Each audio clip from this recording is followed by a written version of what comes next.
next? Here we go, bro. Yeah, yeah. You got boxing Hit nerds. your corny ass. Bro, that's come me, on. that's Here me, we that's go, me. bro. You think Yeah, I hold let on, somebody y'all, hold talk on. to me like I talk to you? Bro, I you wouldn't stop put my talking, Let face bro. on the boxing You screen. don't nerd want get your some bro. off, Scared to Hold even bro. on, put your bro. Take face some on the This respect, screen, shit bro. pussy crazy. ass. But you never You talk Yo, to me still like ain't yo, that, talking bro. to You the know man. people don't let over talk boxing me, The bro. nerd fuck get Fuck up. some that off, shit, yo. bro. Yo, Come Let hold on, on, bro. boxing hey, Come nerd hold go. on. on, Let Keep hold it on, boxing hold nerd on. cook. respectful. Let Keep it boxing nerd cook, respectful. y'all. Let boxing nerd Yo, cook. hold up, hold up. Let boxing Let nerd Just talk. Do talk. All Go ahead, right, bro. so shout out to the panel, shout out to all the brothers on here. Salute, bro. Salute. Just a That disclaimer, simple guys. shit. Lennar is like this with every boxing YouTube channel, so you get used to it. The guy's annoying sometimes, but it's whatever. Yeah, we But Okay, know. cool. But fuck you too. I remember you on the last one. it's okay, Lennar. You're just getting beat up Fuck you left, right, and too, center. man. Yeah, dumbass. Go ahead, Brody. But anyways, I have two theories. Mhm. First, before you guys kick me out, I'm gonna just say I Nah, don't you believe good. Thurman Go ahead. ducked Spence. Yeah. Here's why. He was injured, and it took him 2 years for him to actually get a tune-up fight. So he didn't have a tune-up fight because he was out for 2 years, right? His last fight was Danny Garcia. How much Keith pays you to say this shit, bro? No. I'm not a Now pom listen to pom. him. Listen to him. I don't agree with Lennar at Listen all. to I him. don't think it doesn't make sense that Yeah, Keith it's fights just a Errol family Spence right now. barbecue, y'all. I Okay. also believe that I have a weird theory that Al Heyman kind of messed up the contract for Terrence Crawford, so he wouldn't sign the fight, so he could They get the bullshit. Keith Nah, Thurman man, fight. get the fuck No, out of listen here for a with second. that shit. Listen for a second. But he agreed to No, everything. Come You know on. what I'm listen for a saying? second. Listen for a second. Let me finish, and then you guys will understand. What was the original fight that Al Heyman wanted in the first place? He wanted Keith versus Keith Errol Thurman. Spence before Terrence Crawford came around, correct? Because it made more Right. money. Yep. So what's happening right now? Earl It's moving all up. going in Al Heyman's favor from the beginning. So maybe it wasn't so much Terrence Appreciate Crawford you, man. ducking. Maybe it was Al Heyman giving a fucked up contract so he wouldn't sign, so he could eventually get the Keith Thurman fight. It's just a weird theory that came to mind because I remember That's they were making trying that to make sense, man. the fight in the back in the day. Hold up. Do you know that for sure, or are you speculating? No, I'm just speculating because we knew that. So We you knew that back. ain't no need to saying it. Then if you speculate, you got to come up here with. But facts. doesn't it make sense though? Doesn't it make sense? No, Not when we know what happened. Not when Go we ahead, really know knock what out. I happened. got a tent, Brody. I got you. have facts of what happened, so that doesn't make sense of what happened. Facts, Jeff. Hey, I got one question for the whole panel. Who does Errol Spence fight next? Who's not going to be Terrence Crawford? Not Keith Thurman, man. Give that up, bro. Who? Whoever he wants to. Who? Shit again. You keep talking about who? Bud. He fights somebody at 154. He should fight Bud. I'm asking you, brother. Who's he going to fight at 154? He should fight Sebastian Fundora. He can fight Fundora. Nigga, Castano would be a better fight for Earl at 54 than fucking around with Thurman at 47. Yeah. That's right. The storyline between Castano beating him in the amateurs will be big. Absolutely. So Castano coming off a loss getting knocked out. That's better than talking Keith about Thurman. That's some weak ass shit, bro. Boots is a better fight at 47 than Thurman. The fuck out of here. Yeah, but you think Thurman fucking with Boots right now? Yes or no? With your lame ass. So you're gonna fight Brian Castano next, right? Exactly. The guy who got knocked out. Shut up. That's who's gonna fight next, right? Yeah. Why not? I think that's a good fight. He's coming off of a loss. Right? I mean, shit. That's my point. That's my point. You guys listen. It's like Castano just fought for undisputed at 54. Bro, it's like he had a draw first time and he lost the second time. What the fuck Thurman did at 47? He got dropped by Manny Pacquiao, who was fucking 42. Shut up. He fought 40 first of all, bro. Hey, shout out, Just Ugas beat the shit out of Manny. What's good with a knockout? This is what should happen, bro. Whichever mandatory get ordered first, so whether the WBC order Keith Thurman, or whether the WBA order Stanley Onis, or the IBF order Jerome Boots Ennis, whichever one they get ordered first, that's who Earl should fight. And then after he fight him, what Al Heyman and Earl should do, they should send Bud Crawford one more contract. Oh God, no. Bro, let me finish, bro. Let me finish. Send him a contract with a 24-hour deadline, and if he don't sign the shit within 24 hours, they should move on. And that's giving Bud too much respect, bro. Nah, bro. At the end of the day, all this pride shit and he should just do this, he should do that. At the end of the day, bro, I want this shit to be a sport, dog. Since that's to be a sport. This notion that a fighter should just be like, yeah, fuck undisputed, forget trying to go after my legacy because you did X, Y, and Z to me, so I don't never try to fight you again. Thurman don't get him undisputed. The best revenge is in the ring. He never said fuck undisputed. No, it's not. No, it's not. That's not the best revenge. The best revenge is knowing that Keith Thurman's highest payday is against Errol and not giving it to him. And so that's manly, right, dog? No disrespect. That's supposed to be a man. You both you okay with that, right? I would prefer Boots or Stanley Onis, but if the WBC order that shit and it's either drop the belt or fight him, he should fight him, bro. He should fight him, though. I don't, bro. Earl already said. Hey, I got 2 fights left. I'm fighting Ugas and I'm fighting Bud. If I can't fight Bud, I'm moving up. Why we want Earl to do all this shit? But what Earl said he's going to do, and nobody can do shit about that. What that man said he's going to do is move up. That's what he said he's going to do. Earl has always done what he said he go do. He's always changed his mind. I think he should change. I think he should change his mind, dog. That nigga ain't never changed his mind, bro. You 100% right. He did say that, and that's 100% facts. But I'm saying he should change his mind, bro. But for the sake of boxing and the sake of fans, you're right. I think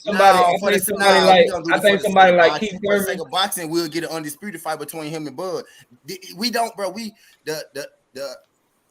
The focus is on the wrong thing right now, bro. Thurman and Bud, that shit old news, bro. For real. We need to focus on what each they doing in the future, bro. Them niggas is the past, bro. Let's just leave them where they at. Let's just leave them where they at, bro. I until he move up and drop them hoes, then that's what I'm getting at. The only way I see EJ staying at 47, if he knows without a shadow of doubt, he's going to get that undisputed fight. If he's not getting that fight, it's no point of him staying at 47. But in the meantime, I'm saying, D-Free, in the meantime, bro, he shouldn't just sit around and wait on Crawford. Exactly. He should move up right now. Like he said. Exactly. Like he said, he should move up right now. I just want to say something. I just want to say something real quick and get this back real quick. To none of you brothers but boxing there. Fuck that dude. That dude, I smoked him on the last podcast. We came talking shit on this one. Yeah, crazy. Yeah.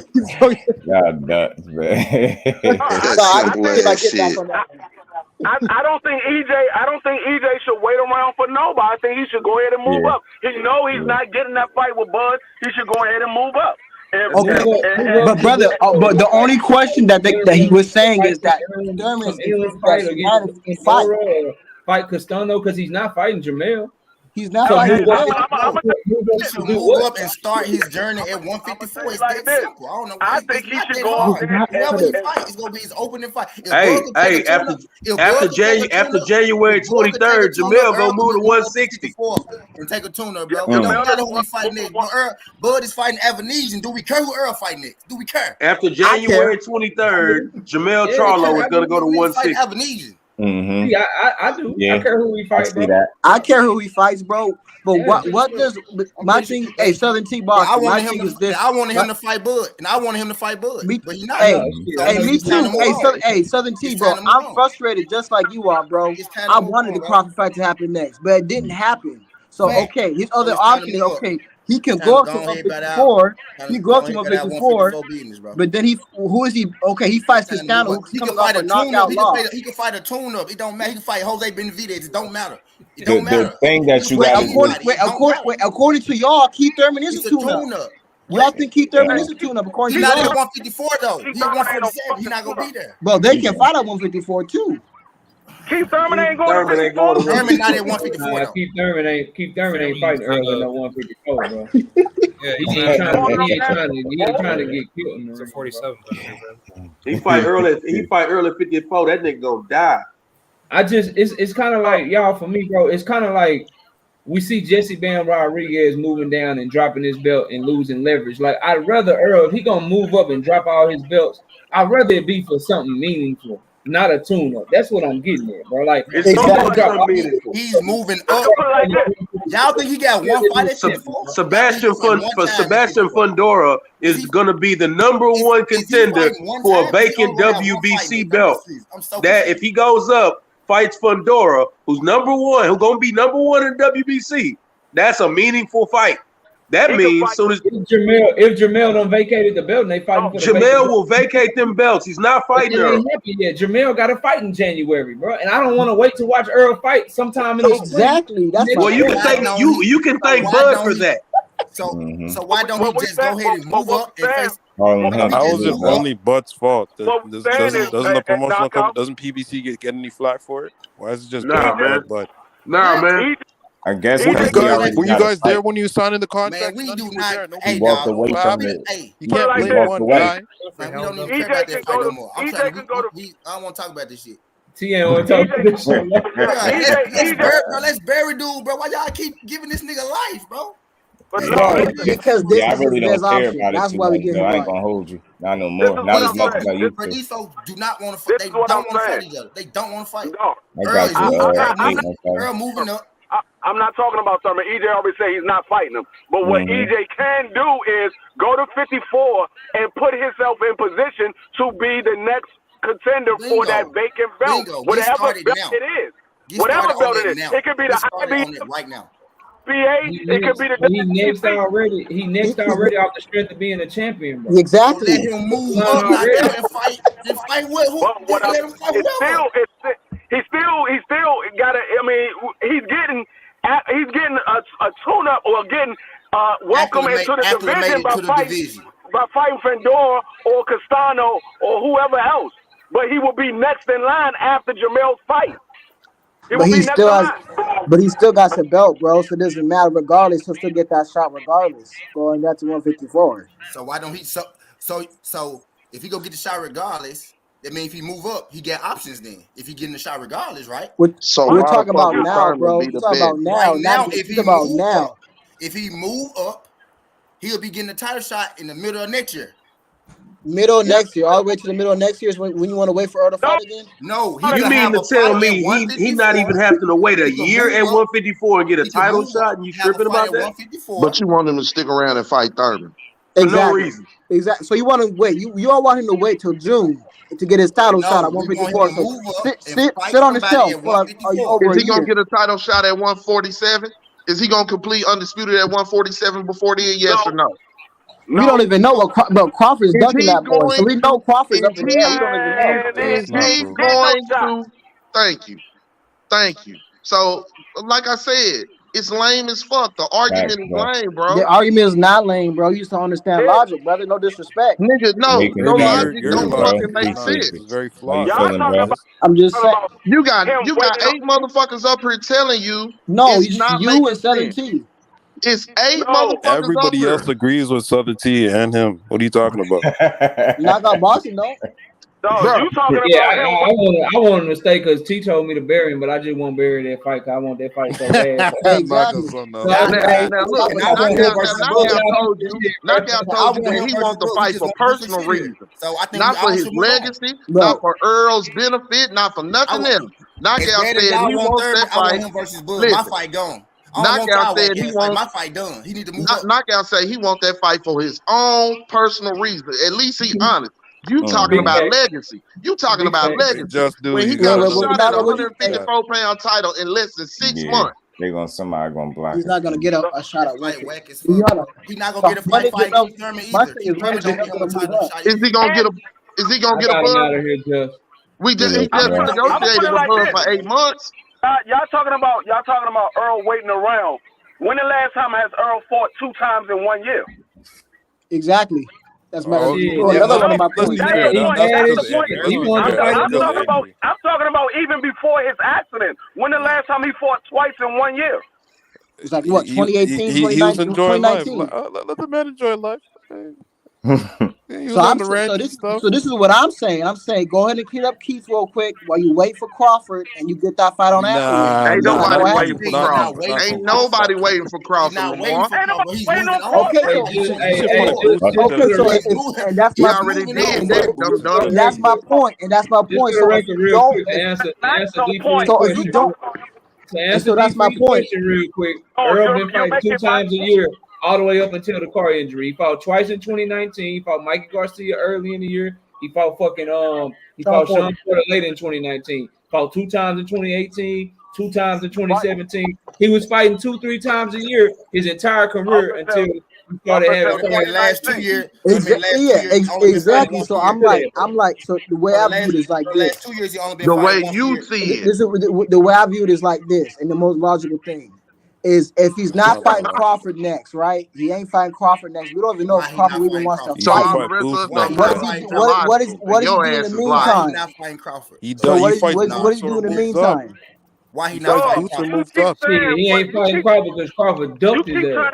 I agree. Hey, knockout. I agree with what you're saying, brother. Okay, so I agree with what you're saying, brher. So I'm just saying who just disagree with me though? I'm the only one that disagrees. Everybody else thinks he ducks out. You just ain't you. I mean, I told y'all he's dumb as fuck.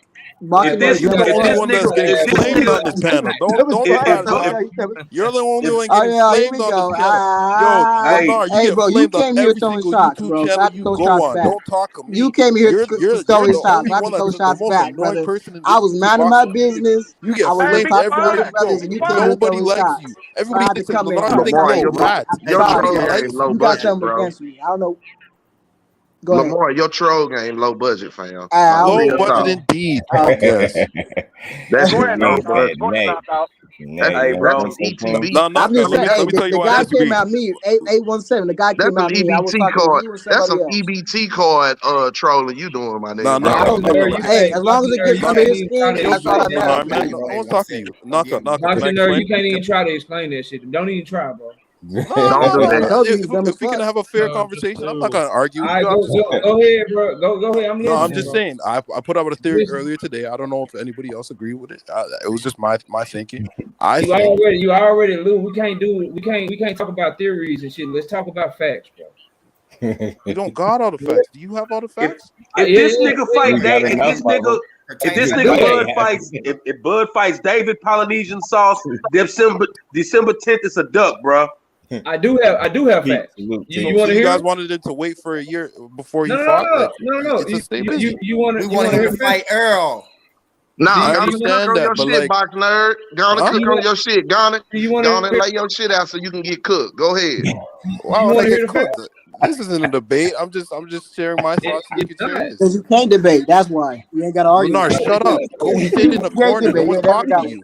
Okay, I'm talking crazy, yo. Hey, bro, Man. Like, why are you talking? Why are you even here? No one likes you. Because you Ain't came on even here been an talking shit hour about yet, me, bro. yeah. You talking shit about your Let him get Nobody to it, likes you. Lamar. Why are you here? You come over talking shit about me. Go ahead, Knocko. Go ahead. Go ahead, Knocko. Let him get to it. Come on, box So nerd. what I Get was to saying. it. So what I was saying was, my theory was, Listen, I feel bro. that the contract was messed up on purpose Hold on. because You feel like again, no, bro. none of us know. Listen, none of us know what happened. Right now, Listen for bro. a second. Listen for a second. So what I was I'm saying trying was, to listen, but you keep coming with. I already know how this gonna end because you're talking no, about. I know. Originally, was the Keith Thurman versus Errol Spence fight gonna happen? That's the fight that Al Haymon was pushing for, correct? In the beginning. So my theory was, because we don't know what happened. We really don't know what happened. Shit, we do, Hearsay. but We don't. Boxing to do If we're that, gonna bro. tell the truth, we really don't know what happened. Boxing do What that I'm to saying you, is, bro. what I'm saying is, you really don't know what happened. none of us really know what happened. None of us really know what happened. Shit, What y'all don't know. I'm saying is, Some of I us, feel like the some of contract us was messed up to actually a do point know where what happened. Keith or Crawford Believe couldn't it or really not. sign. He made sure Can he we couldn't stop? sign because it was a Hey, possibility. tell him again. 817. Tell him again, Can I bro. stop you? Can I stop you? You Right don't quick? know. Go ahead. So here's my question to what you're Yeah. saying right now. Before you even get into it, I just want to kill all that right now. Terrence Crawford, did he when Errol Spence responded, when Errol Spence was talking shit to Bomac and shit, Terrence Crawford responded very quickly and was like, hell nah, bro, I'm gonna beat your ass, right? He responded to that shit, right? Correct. Okay. When Errol Spence told Keyshawn Davis, I'm gonna put your boy in the dirt. I'm knocking his ass out, I'm putting him in the dirt. Putting Errol his Spence dick in the dirt. He gave you a Shannon Sharp emoji, shaking his head no, like you ain't beating up shit, right? He did that, right? Yes. Okay, so if the contract was fucked up, if it was some shit he couldn't agree to, if it was the no guarantee shit and they were fucking up the contract on purpose, why Terrence Crawford ain't say shit? Well, didn't they have in the contract that it was like an agreement not to say anything? Isn't that how Where have contracts you are? heard that? That ain't came from nowhere. How do you know Where they that? have a gagging order? That wasn't reported by anybody. How do you guys know How that? do you know that? Hey, Terrence Crawford said he agreed to all they bullshit. He signed everything. The man That's what he He said. agreed. He never everything. signed. Nah, stop that. He never signed. He never said he signed. Like you understand the man said he agreed to everything while asking them to make changes, bro. Like let that shit sink into like He ain't that much of a nerd. How you gonna be a nerd and not know this shit? Just really listen to what I'm Come on, saying Mr. to Shut you. Up. I never said anything to you, bro. That's like a female saying you could fuck never all the time. You guys are wild, man. You guys just listen. I'm trying to help you, and I'm being very respectful. Like the man said, he agreed to everything while asking them to change shit, bro. Yeah. Like listen to what I'm saying to you, bro. It's a mind fuck. Right. And then the man turned around. The man turned around. He's paying a lawyer to do his negotiation, but then he say he doesn't trust his lawyer. Yeah, he didn't. Yeah, he got a second lawyer to do that the in negotiations. And now you think now listen. He read English, but he don't read that kind of English. Look. Let me just say this: if the fight just hinged solely, like Knockout just made a great point, right? He paid this man to represent him, right? And we all understand. I understand because I've been to court on some shit. The lawyer that you pay to represent you may not handle the business like he's supposed to, right? So you mean to tell me that the excuse that he gave was that, hey man, I don't trust the lawyer. I want to talk directly to Al. You mean to tell me it took for him to walk away from the negotiation table after them sitting for 2 weeks waiting for him to answer back on revisions on the third motherfucking contract they said? Yep. You mean to tell me it took for him to walk away, make a fight with David Avenesian, sign with Black Prime, do all of this shit in order just to get out that he wanted to talk to Al? If the goal was to fucking fight Earl, like he been lying about the whole time, he would have fought him. Then he would know, not that he would have fought him. If that was the hinging fucking factor, he would have spoke up and that shit would have happened. Do you think it would take for him to walk away, make a fight, and do all of this extra shit and put Earl in turmoil as far as finding another opponent without any notice? I think an article Shut came the out. fuck up. It doesn't make sense. What makes sense is he had this fight in the tuck. What makes sense is he brought that $10 million in as a negotiating factor. That's why the rumor came out that he wanted 15 to 20 up front. And again, I'm going to say it again. We have not seen him do anything with BlackPrime.net since he signed, right? But AB signed, and AB was front and fucking center.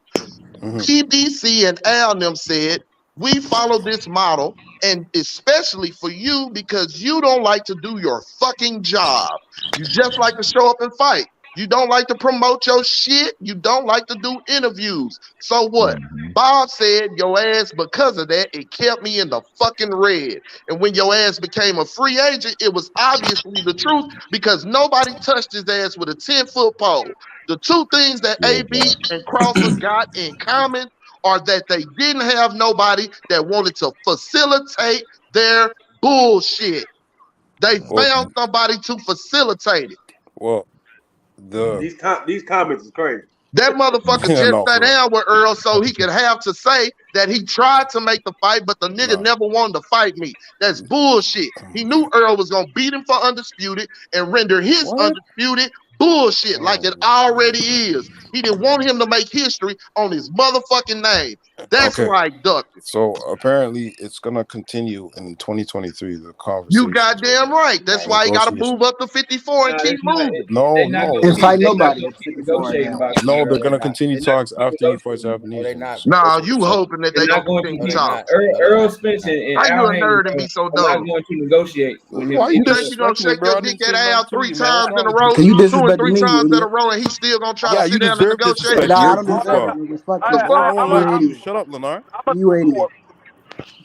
No, to this dude, boxing, one-on-one, whatever your name is, I'm gonna tell you like this. I know you saw the whole situation with Jamel Charlo and Boo Boo Andrade. Jamal? You mean Jamal or? No, Jamel. He pulled out of the fight with Jamel. Oh, yeah. This is the same situation. This is the same situation. They're not doing business with Bug again. They're not doing it. Yeah, so same situation. It's over. That's why I was saying, man, just send the contract and give him 24 hours to sign that shit, then move on, bro. No, man, that was right now, man. One time I already knocked out. She wasn't interested. Don't keep asking her. Who the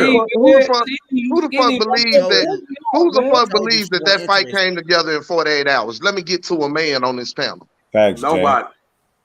Nah, they ain't having no 48 hours. A17, to piggyback off what you saying, they had to pay Avenesian's opponent that he pulling out of the other fight for. Fuck you mean? You know what I'm saying? That shit ain't a 2-day process. You know what I'm saying? Come on, man. Now, what I will say though, bro, on some real shit, it could have come together in 48 hours for Avenesian because he's just the opponent. Yeah, so if you go listen to David Polynesian Sauce manager, this nigga said it's easy to make the fight when they want to fight each other. Bro, listen, they can send this shit to him and they can tell him, look, man, we're gonna find another opponent. You got 48 hours, boom, you got to sign this shit. But as far as Terrence Crawford, if you're really paying attention, shout out to Blue Blood Sports TV. Great job. I wish them nothing but the success. Blue Blood told you that Terrence Crawford hit him up and said, hey, I can't do business with y'all because I'm about to agree to everything that the PBC wants me to do so I can get this Errol Spence fight. Why would he feel the need to call Blue Blood and tell him that if he wasn't already in negotiation with them for a fight? Point one. Point two would be the report that he had agreed to everything came out way back on September the 15th. Meaning he had to have that conversation with Blue Blood either on or before September 15th, bro. So miss me with the whole came together in 48 hours shit. He been talking to them. If he wasn't talking to them, he wouldn't feel the need to call them and tell them, hey, I'm finna go over here and do this. And furthermore, what let you know is a duck. He told one party in BLK Prime, they knew he was negotiating with Errol Spence Jr. for a fight. So he was on the up and up with them and told they ass, hey man, look, I'm trying to make this fight over here. But he ain't tell Errol Spence and them shit about negotiating on his other stuff, bro. He didn't want the fight. He helped, bro. What they ain't saying is it took 48 hours for him to sign the contract. He agreed, and in 48 hours he signed the contract. That's what they meant to say. It wasn't 48 hours for them to negotiate this contract. It was 48 hours for him to agree and sign the contract. Yeah, bro. So and then people shouldn't come at Blue because at the end of the day, he is now in business with Terrence Crawford. So of course he is going to promote him and make him look good, just like any other promoter would. So you can't come at Blue for doing his goddamn job, bro. Yep. The only thing, the only hang up I think people have with Blue is when the fuck did the business start and when the fuck did you start doing your job and did that affect your content in it? You feel what I'm saying? Because again, motherfuckers say shit. The way I'm looking at it, he was still putting on that the fight was gonna happen. But you have to think too, right? Blue did say in his explanations that that Bud was dipping off on him every 3 to 4 days, off on him for 3 to 4 days at a time. You feel what I'm saying? So you know it's plausible. A lot of shit is plausible, and again because of the way that Bud moves. That's why I said, listen. That's why I said again, guys. I'm talking to you, man. This why I'm saying again, right? Badass little nigga. This why I'm saying again, y'all. Again, if I'm in the mode of you know doing business and finna start signing fighters with what's surrounding Terrence Crawford, I really would have taken pause and probably would not have signed him. I don't care what was attached because of everything that come with him. Look how he left my man in the dark when it comes to the business. Not 3 or 4 days and shit. Not talking, not calling. You know what I'm saying? Now he done signed. The motherfucker ain't stood in front of the banner or nothing. And then when you sign AB, he show right the fuck up. You know what I'm saying? He ain't standing in the gap for Blue and all of this heat and shit. Bro, he sat back from the beginning and knew that the motherfucker was gonna take the heat for him. You feel what I'm saying? If he didn't take that fight. He knew it, directly or indirectly. Whatever the perception is nowadays is the fucking reality. It ain't the facts. You feel what I'm saying? So this why I'm saying, like, from sitting back from far off again, bro. And I'm just another motherfucker in the chat, another motherfucker on YouTube, right? Ain't nobody, right? But just me sitting back. If it was on my lap, I don't know. There's a lot of bullshit come with this nigga. And plus, it's surrounding the biggest fight in boxing that you ducking for whatever reason. They gonna blame that shit on me. Even bullshit though, 817. He just a liar, bro. Right, he a liar. It's one thing to come with some bullshit. He just dishonest, bro. But KO, I know this going in. Is Bud any more dishonest than he was yesterday or a year ago when he was telling us that Bob you know had his back and we didn't know his heart. And this, that, and the third, and he was making excuse after excuse as to why he wasn't fighting real competition. While planning to sue his ass. Right, you know what I'm saying? So this nigga been a liar, bro. He ain't never shown me nothing that I can say, okay, I can pay this motherfucker, and he actually gonna come through on something. He ain't never stood up, fam, and that's why I'm saying he didn't come to black folks until he needed us. You feel what I'm saying? Before we was the reason he wasn't getting fights. Yeah. It was all of that old bullshit. But then when his ass became a free agent and the white man that drug his ass and motherfuckers wouldn't touch him with a 10-foot pole, he found a nigga to facilitate his bullshit. Cover his ass. Facts. Cover his ass too, A1 said. Facts. And then he leveraged, and I'm telling you, I'm not saying what Blue did, this what Bud did, knowing sitting back from 1,000 feet. This why he posted that he was the puppet master before y'all. He knowing that this nigga gonna catch all the heat because he got the major social media following. You feel me? Knowing that he got two ways. You know he got a big enough following. It's a two-way disrespect from somebody from the small town, bro. But these small town dudes, man, they be weird to me, bro. This shit crazy. It's a two-way win. Y'all got to look at it. It's a two-way win, fam. Look, God damn, man. Fam, it's a two-way win for Bud, right? Think about it, right? If I sign with Blue Blood, guess what he gonna do? He got so many motherfucking followers. Everybody that's hating on me, he at least gonna pull some my way, right? Man. That's one end. And then on the other end, if I don't fight Earl, guess what? I signed with him. So everybody gonna say what? He got in the motherfucking way. It's a two-way win for him. While he sit back, count the money, and not have to answer for a motherfucking thing. and fight David Avenue and fight David Ebenezer. And everybody gonna turn to Earl and say what he needs to do for his motherfucking legacy. You know why? Because they don't expect shit out of Bud. Now I kind of see what All right, I have a Earl question do for you what he guys. want to do, but I just be trying to hold him to a standard, bro. Like that's my guy. Like go out there and beat somebody. I have a question for you guys though. Who's a better opponent if Earl were to fight Stanionis or if Avenetian fights Crawford? I mean, Stanionis to me. Why is that? David Avenetian is 29-3. If he drop us a bomb and Earl drop us a bomb, what does it even really fucking matter? Salute, bro. Who do you think is a better fight? Let's really think about this, bro. Bud is fighting the dude that got knocked out by the dude he knocked out. But we know the triangle theory really doesn't work. So right now, but no, I ain't talking no triangle theory. This ain't got nothing to do with no theory. Just listen to what I'm saying. Why the fuck would you go do that? Yeah, exactly. That's what I'm saying. It got nothing to do with no triangle. Listen to what I'm saying. It was on It's like, bro, like if Errol Spence was fighting fucking Abel Rumble, fighting a dude that got knocked out by a guy he knocked out. Appreciate that. That's hustling backwards, but bro. I feel like it was just in the time limit and the amount of time hustling backwards when it comes to like. Bro, everything coming out your mouth is excuses. How you feeling, family? How you feeling, everything coming out your mouth are excuses and how you feel, bro. Everything I said was what Bud done gave us, what we actually tangibly could see, right? Him not fighting the best competition, right? Think of it like this, bro. I'm not lying about that. I'm not lying about his pay-per-view numbers. Your Dinas guys knocked out Mike Dallas Jr., bro. What if Earl was fighting Mike Dallas Jr.? Right, like right now. What if he announced he was in negotiations with Bud Crawford, and then he pulled out the fight and like, yeah, bro, I'm about to fight Mike Dallas Jr. And as soon as you clowned him, I would say, hey man, the triangle theories don't really work. Salute, Mike. No, dog. This man is fighting somebody that got knocked out by somebody. These same niggas don't say, bro, look. Earl fighting Thurman right now would be just like Canelo fighting some washed up ass name to put on his motherfucking resume and say I beat that name. Ain't no levity to that motherfucking shit. When it was levity to it, Thurman didn't want that shit. You know why? Because he knew Earl had that motherfucking work. I'll prove to you why Thurman didn't duck him. He was injured, man. He was injured. He was injured. You know he was injured. I got a question for you, right? If Thurman was injured, right, why didn't he fight him when he came back? He needed a tune-up. He was out there for 2 years.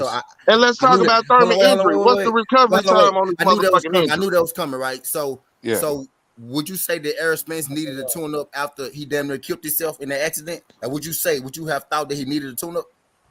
Yes. So if he could damn near die and not need a tune-up, why do Thurman have to need a tune-up after hurting his elbow? I mean, look at his autopsy. He just had a couple bruises and autopsy for a dead motherfucker. First of all, you being funny, bro. His career is done. Thurman's career is done. I don't know why he's still fighting. Thurman diagnosis for his shit, bro. Let me tell you, it's a 6 to 8 week recovery. It's a 6 to 8 week recovery. It was a 6 to 8 week recovery. That motherfucker stayed out 2.5 years. He went, got married, lost his edge up and his ponytail, nigga. Bro. It was his arm, like his elbow or something like that. Bro, Errol Spence fucking head cracked open on the pavement, bro. Okay. He's the one that said he just had a couple bruises and a couple broken teeth. Right. And hey, what's up? Hey, what's up? That was later on. Why are you bringing that up? Hey, what's up? I interviewed Keith Thurman like 3 weeks ago, right? I got the interview. It's on my damn page. That's the name of your page right now? Most cities, your name of your page, right? Yeah. That's my name, man. My shit is behind the hands TV.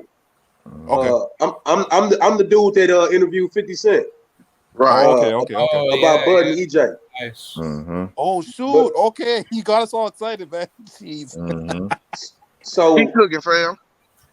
What I'm about to tell you is, all they doing right now is just positioning PBC to be in some type of a way to monetize off Keith Thurman here in a minute. Facts. Regardless of what they know, Earl ain't about to fight Keith. They know it. All right. I talked to Keith and I see him. That motherfucker 170 pounds. Man, Ain't no way in hell he about to fight anybody at welterweight this year. Yeah, you can, Kurt. So just keep that in mind. He not even physically ready. So Mo City is my thoughts on them just lowballing Bud just to get Keith back in the mix. Is that still crazy? Because that was the original. It ain't plan about for getting Keith back in the mix, man. Al is a businessman. How can I salvage Keith and make the most money off of him?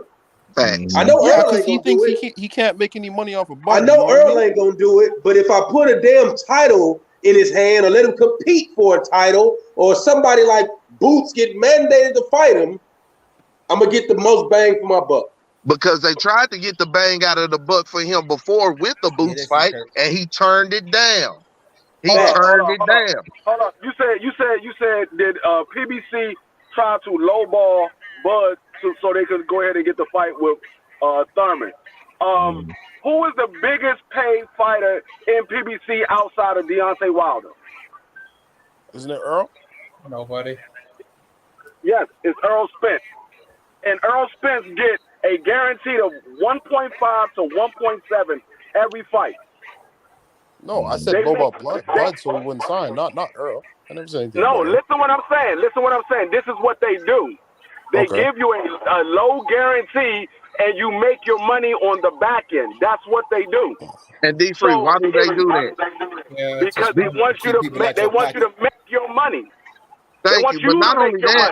But not only that, they want you to earn your money and set your paycheck. Understand what I'm saying about this, that's right? What I'm talking about. That's what I'm talking about when I say make your money. It's sweat equity, bro. It's sweat equity. Just like anything else. What you put into it is what you're going to get out of it. And you'll get a bigger cut. It didn't work for Bud. Listen. Keith Thurman fought Mario Barrios a couple months back. And he had a choice rather to take $3 million up front or back end money. Right. So listen. So listen, if they offered that, guess which one he picked. Thank you. He wanted that back end because he knew the bag was gonna be bigger. Now listen, if they came to Terrence Crawford with the bag was original gonna model, be bigger, but the fight didn't sell. Right. Of course it did. If they came to Terrence Crawford with the original model, we understand that the money that he was getting from Top Rank in the beginning was way more than the PBC model as far as upfront guarantees, right? Yep. Okay. Well, if you come in and you got $10 million on your back, you already got an Avenesian fight in the tuck that you can take. You know you taking that in there to negotiate with. That's why you asking for more money up front. That's why Tim Smith said us offering him anything would be disrespect, right? Because that nigga was comparing prices like at Walmart, bro. Thank you. So listen, so that's why they came back with the 65-35 because okay, motherfucker, we can't agree on the money off the top. You ain't worth what you want to take. So check this out. We'll just give you 35% of everything. Everything. You feel me? Everything. Everything. That means on the gate, you pay for all of that shit, bro. And if we combine your pay-per-views, right, them shits, and Earl's pay-per-views, nigga, the numbers say you're gonna make more money than you ever have. And those are just projections. Now, I can't give you a concrete number because, of course, the fucking fight ain't happened. So you got your choice. The whole thing is they gave him a guaranteed offer of $5 million the first time. His biggest bag he ever got at a guarantee was just the Sean Porter fight, which was $6 million. $6 million. And that was it. That was it. Nothing else. They gave him a guarantee of $5 million, plus they was going to give him a split. And he didn't see the books on that motherfucker, did he? No. So that wasn't a lowball offer. They're giving you $5 million. At the minimum, you're going to make at least $2 million off the pay-per-view. You're going to make at least $2 million. So you're still getting a bigger bag than you ever got before. But then they turned around and they came back and they offered him a $7 million guarantee. He turned that down as well. Bud must have wanted the rights for the fight in Spanish or something. Appreciate you, Cole. And then they offered them 8.5 with the 35% A170. Yep. And now he's taking what, a flat 10? Who knows what it is? That nigga not taking shit, bro. BLK ain't got more bread than PBC or Top Rank. Now, I mean, that makes sense to me too, but you know how that goes. Can't tell everybody that. Facts. You know what, Mike? If Fox ain't got the money, who the fuck got it? So that's why I was telling you, boxing 101. We do know what the facts are. This is name different. That whatever. I mean, I can't see it because I'm on my phone. But that's why I said we do know what the facts are. Public Because enemy when number you talk one. about logic, right? That was a logical motherfucking conversation there. That was I was never the one talking about logic. It was right. that idiot I Lenore. didn't say you was, bro. Don't personalize. Don't put them shoes on, Cinderella, if it ain't your time to dance. Cinderella. You said 317 is a fool. Real shit. That's what I say. We don't talk about what if or what I think it might have been. No, we talk facts. If you don't know facts, don't say nothing about it because it's all speculation. And then on the cool, right? If you're going to come up with a hypothesis, right? What is a hypothesis, right? You use facts to make an educated conclusion, right? Mm-hmm. Right? So at least you can be able to stand on some shit, right? So then if you're wrong, right? Because we not perfect. Everybody ain't, you know what I'm saying? We all ain't right. But at least if you're standing on something, then through that discussion, you can go through your points, find out that you're not really standing on shit and say, okay, yeah, I can see how that makes sense. That makes a lot more sense than what the fuck I'm talking about. But that takes humility. And a lot of motherfuckers don't have it, bro. Mm-hmm. That's a fact. Including Bud. If he had some humility, he would have took this bread. He'd have got more up front than he ever got. Real talk. And he'd have made more on the back end. And motherfuckers would have respected it. The respect that he's been begging for, he'd have got. Hey, what you think about BLK Prime? I think listen. Let me be 100. I remember 2 years ago on Blue Blood Sports TV sitting there, you know what I'm saying, participating and hearing him and Kurt talk about the landscape of boxing and how it was fucked up certain boxers wasn't getting put on. You hear what I'm saying? So I'm happy for Blue Blood. I am truly happy for Blue, bro. This is some groundbreaking shit. Like, motherfuckers hate on YouTube. The idea of BLK Prime. I mean, bro, I love it. I love it. Black on, I love it, bro. I love it. And listen to how much flack YouTube has caught in regards to boxing and being the soul of boxing, bro, being the pulse of boxing. Without YouTube, bro, boxing would really be dead, bro. Real shit. It's the only place you can go and get it 24 hours a day, right? And for them to and for them to recognize Blue, right, and understand what type of commodity he is to the sport and want to incorporate him in and try to change the game, I love it.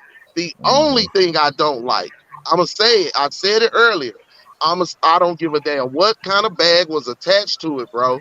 My morals and my common sense are attached too. I would not have spent the money on Bud. And when you turn around and sign Adrian Broner, you know what I'm saying?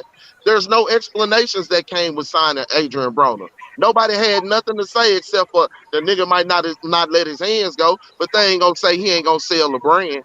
You feel what I'm saying? I asked because I remember watching a YouTube channel and they was promoting Brian Norman fighting on there for a while. Facts. You know, and I did an interview with Brian Norman 2 weeks ago. It's on my page too. And I know what you're gonna say. Go ahead. Mm-hmm. Well, tell me, man. I'm like Just Do. I ain't here to break the news. I'm just gonna talk about it. I ain't breaking no news and nothing like that, man. But I was talking to Brian Norman. You know what I'm saying? It's on my channel, and I didn't say no names. I ain't bring up no bodies, but I know that he's been talked of to have a fight coming up on this network or this app or whatever it is. So I was like, hey man, don't you got a fight coming up? I heard it's like an exhibition or something, right? What was okay? What was the date? It was supposed to be like in November. Nope. Okay, so matter of fact, at the time I interviewed him, it was on his box rec. It's funny. I got a call last night. I got a call last night in regards to that. Like, you know what I'm saying? Is the fight really going down or not?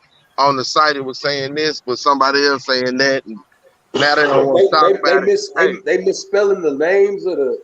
Hey, look. Hey, anything, you're going to break a few eggs when you're trying to make an omelet, right? And you're trying to get something started off the ground, eyes going to be on you, and they're going to be on you heavy, right? They're going to look for every little mistake. Right. And you got to understand that. And I think your team has, the team that you have around you, you know what I'm saying, needs to be able to be strong where you weak. You know what I'm saying? To hold you down where you might be struggling. You dig? And that's what I was saying. You know, it's a lot of motherfuckers that'll make videos about Blue and everything and about the misspelled titles and shit. But a motherfucker ain't hitting him up. But a motherfucker I had the same opportunity to hit him up and tell him, say, bro, that title, you know, fix the title or fix this or fix that, or you know what I'm saying? Out of love. You dig? That's why he feeling the way that he feeling. You dig? But at the end of the day, what I mean. When it comes to Terrence Crawford, bro, I can be honest with you and tell you I'm not buying this shit. The nigga never brought me no value or whatever to make me want to invest in him. That was before he went over there. I'm mad he went over there. It's gonna be a stream team of getting in my house. Man, I'm mad he went over there. See what I'm saying? But I know streaming the fight will hurt Blue too. You feel what I'm saying? So I'd rather just not participate in it. But I'm telling you, anything else, right? Anything else, I'm still fucking with it because I listen. I understand that the collective. You know, the sum is bigger than the parts, right? It might have been some fucked up shit that transpired, right? But what Black Prime is trying to do, I'm behind, right? It's kind of like, you know, the other, you know, it's some units out here that don't really, you know what I'm saying, that don't really fuck with me, you know, but I still super chat the motherfucker. I hope Blue get as much as he can out of the situation, but yeah, you know. Bro, I want to see Blue win, but I feel like he did himself a disservice fucking with that snake ass nigga. You know what I'm saying? And I'm not gonna bite my tongue and saying. But I feel like BLK Prime was started by two dope boys in the Cadillac. It was good, cuz. I don't see and see and look. Appreciate perception, you know what I'm saying, is reality for some. I don't know what it I don't know. You know what I'm saying? The only thing I'm gonna tell you, A17, I'm just going out for the names AB was thinking. I've never heard an owner of a Fortune 500 company named this, bro. Right. Now look, the only face I ever seen for the unit is Blue. So that's who I'm going off the strength of until I see somebody else, right? And that's another thing too, right? That's another thing too. Like, where are the rest of these cats? You know, like I said, Blue standing in the gap for all of this. He taking the heat for all of this shit, but it's really not his heat to take. You feel what I'm saying? These some dope boys from back in the gap, bro. You know, I heard Demetrius Andre signed as well. See what I'm saying? See. So look, these are all fighters. They signing the most inactive niggas. Listen, that's what I'm saying. Right. Demetrius Andre, really? But the reason why, look at Demetrius Andrade's situation and how it's been over there. Nigga, they might as well call this whole 33 and up. Yeah, everybody signing, right? Yep. Yeah, that's so 35, Bud 35, AB like 33, 34. Yeah, and that's what I was saying about Bud too, right? Listen, check this out, y'all. BLK is turned into Koch Records of the boxing game. Now, peep this. This is what I'm saying about Bud too. It's not like he's gonna be there for a long time. You feel what I'm saying? Yeah, he's there for one fight. Right, he already talking about it. He Hall of Fame, this, that, and the third. So how am I really gonna recoup my money on the David Avenesian fight fucking with you, nigga, when you don't like to do interviews and shit? I'm gonna go on the campaign. I have a question, Mr. Shut Up. When will Terrence? What will Terrence have to do to get your respect? Fight somebody real, damn it! Thank you. So wait, let's go through his resume. Gambo wasn't real.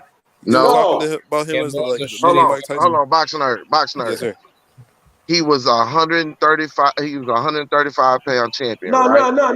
Let him have Gamboa and tell me who Gamboa beat before Bud.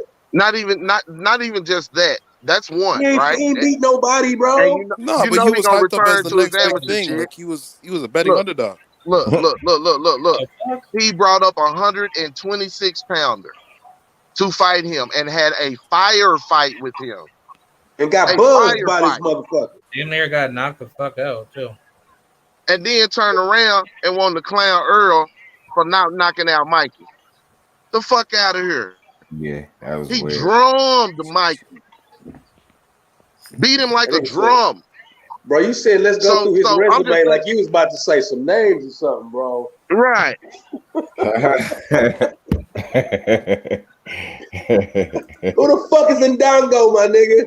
Stop. He was unified champion. That's he was undefeated as well. Did you have Bud pick to lose? No. In any of those fights, man. Come on. In any of those fights, did you even see it? Did you even see it being a challenge, bro? Real shit. Did you think he would at least pinch the bitch? I only became like a major boxing fan maybe 3 years ago. Trash. Okay, so that's okay. So you don't. I'm not making an excuse, but you don't remember Bud with the dreadlocks, bro? You don't remember Bud with the dreadlocks? No, I seen Bud. I've seen most. I ain't say seen. I went back. We mean remember stuff. Not seen. I bet they won honor. I bet you Spence next fight would be more competitive than Bud next fight. We ain't even got to do that. Like that's the problem man. with boxing. What Spence needs to do, bro, is make it even and go whoop Cody Crowley or something. That'd be the same thing. Oh, Instead of people being mad at what's going on in boxing, they mad at the people that critique the bad moves in boxing. Bud fighting David Avanesian is a bad move in boxing. It's none of us should have to sit through that in 2022, bro. And matter of fact, I'm not sitting through it. Y'all interpret us keeping it real as us hating Bud. Don't nobody up on this panel hate Bud. I think every nigga on this panel know Bud got hands. He a great fighter, all that. But I'm tired of him fighting these bums, bro. Yeah, he fighting Avanesian. That's a joke. You should be mad right now. You should be mad at Bud for that. Don't be mad at the people that's critiquing it. That's a bad move. That's the thing with boxing. We get to call that out. That's how you get a better product. You don't support bullshit. That's he went from possibly the best fighter to possibly the worst. Just made a great point. That's how we get the fights that we want to see, bro. Right? Like if you're a Bud fan, right? Like let me keep this shit all the way funky. If you a Bud fan, don't you want him to whoop Errol Spence ass so niggas like me can shut up? Right. Right? If that's what don't you really want him to whoop Boots so he could be like, see, Earl couldn't do it. Thank you. Don't you want him to whoop Charlo? So my thing is, if y'all really believe that this nigga the pound for pound dookie, then you want him to sign. You ain't celebrating the fact that he not signing and that he fighting David Avanesian. How the fuck can you celebrate that shit? Most people who fans of Bud advocate for him playing it safe, dog. That's what I hear. And when we call that out, they get emotional. I wanted him to fight Spence for Can't get emotional. Sure. I was very sad. We see it. This dude, every time it's time for him to participate in what looks like a 50-50 fight, there is an issue. The fight don't get made, got to get forced to get made. We've seen this story over and over again with this dude. He just don't give you the fights you want. He don't. Not when you want him. And let me tell you, I didn't have Porter pick to win. I knew Porter was done. When I watched Porter fight Sebastian Formella for 12 rounds and struggle, I couldn't stop him at all. He didn't even pinch the bitch. Thank you. I knew that he was fucking done. So let's cut the crap there about that Porter shit. Okay? I picked Porter to get knocked out on knockout shit. And motherfuckers was tripping. No, bro. I knew Bud was going to stop him because I knew Porter wasn't the same. And what did Porter end up telling y'all? I wanted to retire after the Earl fight, but I couldn't find a way to tell my daddy. And then he fought Sebastian Formella and looked like a pile of shit. Showtime Sean Porter. He fought Formella in the lobby of some hotel or something. But watch this though. I'm finna fuck him up though. Right? Sean Porter looked so much like shit that when it came to his last fight and he got up the nerve to want to fight Bud, Al and them said, I'm not fucking with them and I'm not even trying to sit down and negotiate to pay for it. It ain't worth it, right? But he said, let me show you how to finesse the game. He said, let me show you how to finesse the game, though. Bob ain't gonna negotiate with you in good faith, right? Go over there, get an offer, and come back and let me know what they say. Al sitting over there knowing the whole time that it's gonna be some bullshit. What did he offer Sean, y'all? $1 million. All right, $1 million motherfucking dollars. After taxes and Sean pay his team, there ain't no motherfucking money for him. That nigga got gas money after that. There you go. So what happened then, right? He tried to negotiate with that nigga in good faith. He came back and said, Al, man, this all the motherfucker want to do. This some bullshit. So Al said, okay, we're going to put the vice on the motherfucking ass. Because I know Bob, because look, me and Bob, we don't like each other, but we do got a working relationship. And I know that motherfucker over there hurting fucking with this nigga, right? I know he is. So I'm finna put the pressure on him. He want to make some money out of his last fight anyway. Porter name bigger than anybody he could put on over there to fight it. And Josh Taylor ain't ready because he looked like shit against Catterall, right? Mm-hmm. All right. So they go to the WBO and they petition and they throw some money around. So the WBO go back and revisit they motherfucking mandatory, right? And change it from 80-20 to what? 60-40. Right. A champion split. Right, and then put it at purse bid, right? Mm-hmm. Right. Because again, they wouldn't negotiate in good faith. Now, Bob don't want Bud to see nobody else books or have nobody else put him on. Because maybe Bud takes a upfront guarantee, make some money on the back end, see that he really getting fucked over at Top Rank. Right? Mm-hmm. So I gotta pay for this fight. Bob end up bidding. What he end up bidding, y'all? $10 million, right? $10 million, yeah. 10, right? 6 went to Bud, 4 went to who? Sean Porter. Now, I'm gonna ask y'all this and then I'm gonna shut up. Go look at Sean Porter's guarantees up front and see if he ever got $4 million. Mm-hmm. No. So in his last fight, when he was a bag of shit, Al Heyman finessed the game and made Bob pay him $4 million motherfucking dollars on the way out. And that's what they trying to do with Keith Thurman. Thank you. Mm-hmm. And here he goes. Boots gonna have to get Showtime to give Keith Thurman at least $8 million. And let me ask y'all, would y'all call that a finesse? Ain't that sound business? It really is, but it's bullshit on our end because we got to get a bullshit ass. Right, but I'm saying the Sean and Bud thing, that was a finesse for Al and them, right? Oh man, yeah. And who's to say whatever Sean gets cut? Who's to say a little piece of that didn't go back to Al? You know what I'm saying? Just for facilitating the bullshit. Just for putting the play in motion, fool. So we call that a finder's fee. Thank you. So again, bro. So again. PBC and Al and them don't make stupid moves. They make sound business moves. If they just finesse that nigga out of $4 million, you think they finna fuck over this fight because the nigga want to talk to Al? You think that excuse works or any of the others? Stop the cap. Whoever talking about he sabotaged the shit on purpose. What the fuck? Hey, Mike, appreciate you, bro. So we still look at Tommy Hearns like a legend because he wanted it with the killer Hagler. Crawford should have just gotten there. Win or lose, facts. And everybody would have respected him. Win or lose. Facts. You would have to be a complete fool not to respect the winner and the loser of that fight. Because I was taking the fight, man. His Hall of Fame shit, I would have still said, you know what? He deserved to be in the Hall of Fame now because he was even willing to get in there. But his career is shit. Shit. Real shit. The first time he faced the challenge, he got mashed. That would be it. Real talk. I would respect him for getting in there, though. That would be the first time he gained some respect from me, bro. Because tell me when Terrence Crawford challenged himself. I'll wait, y'all.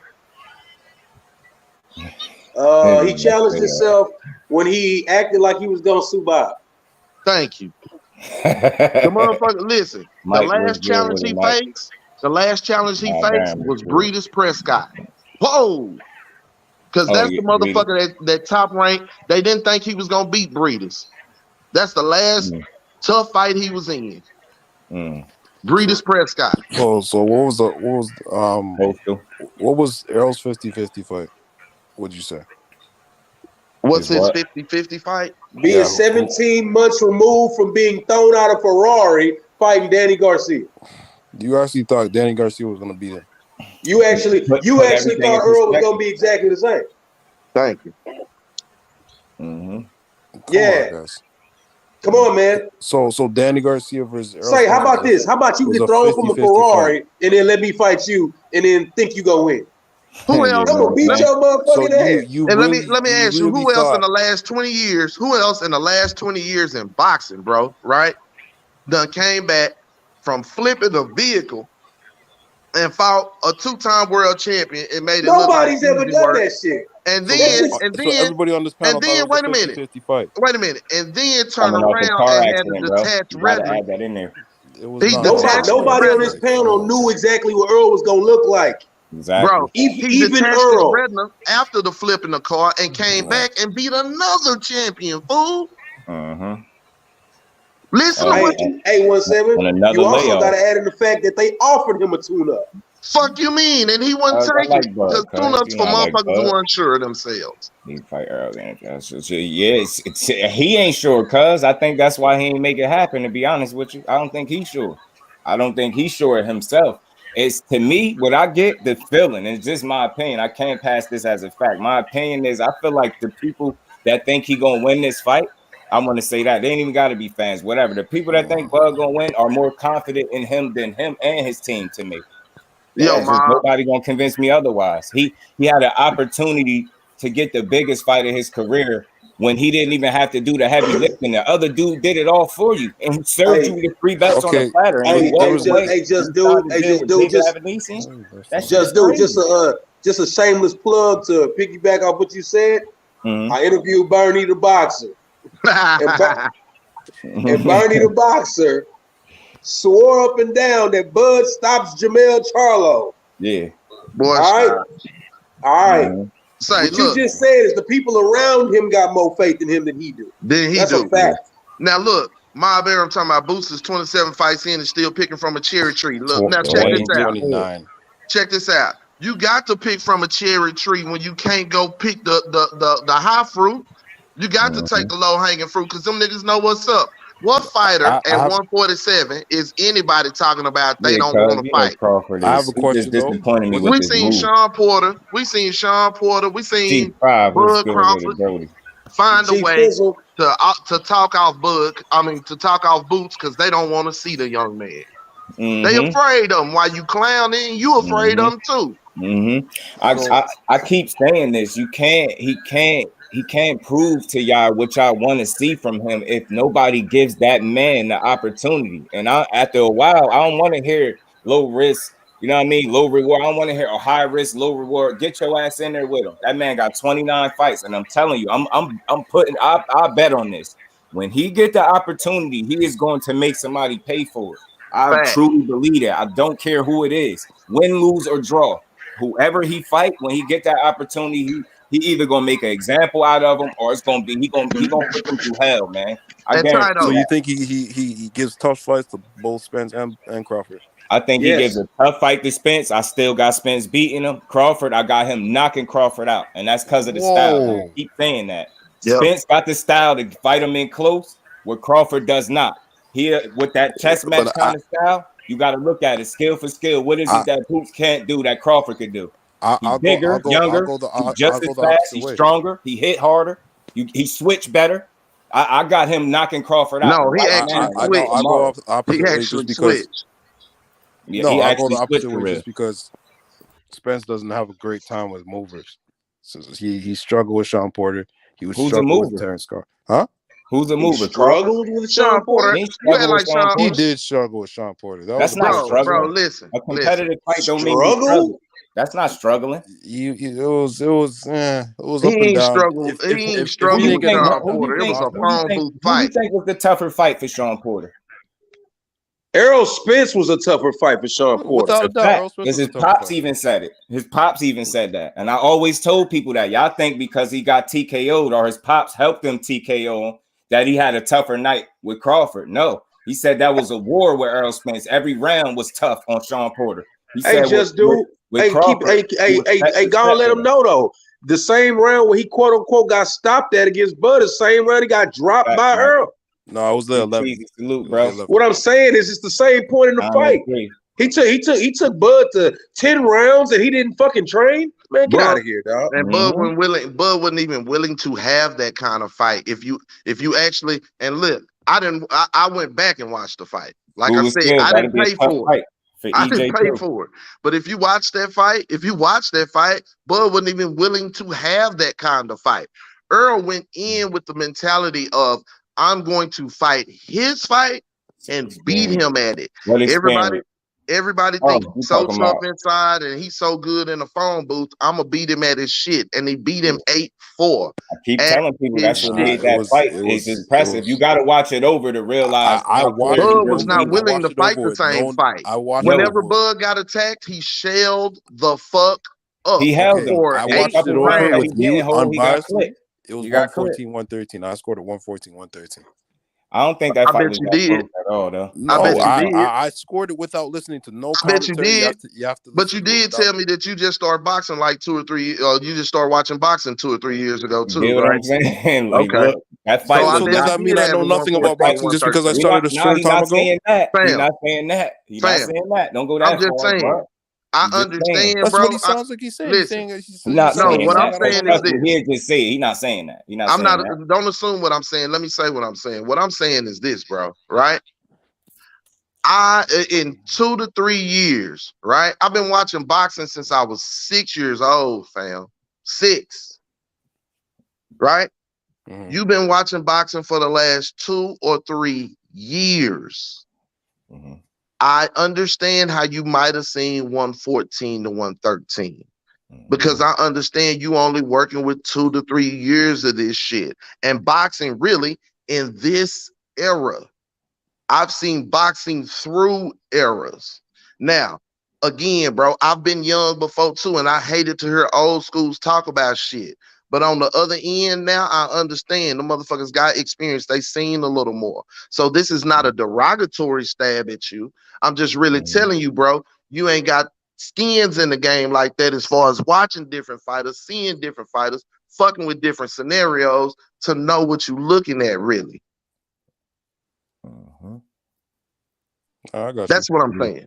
Yeah, and because I get Crawford got experience, but this is my deciding factor and I get it. Some people that think I'm crazy to say Boots and knock him out because he 30 fights up. Boots ain't that far behind. You get what I'm saying? I get it. He been in there maybe with some different people, but some will argue that Crawford resume just ain't that impressive, right? Just because of the simple fact that the timing in which he fought some of these opponents is just what it is. With Boots, bigger, younger. Crawford is 35. He's getting older. I think he's slowed down just a tick, just enough. Skill for skill. That's why I say that. It's the styles which make me pick Boots. Because if Crawford is not going to smother him, he's not going to get in the inside and make it a rough fight.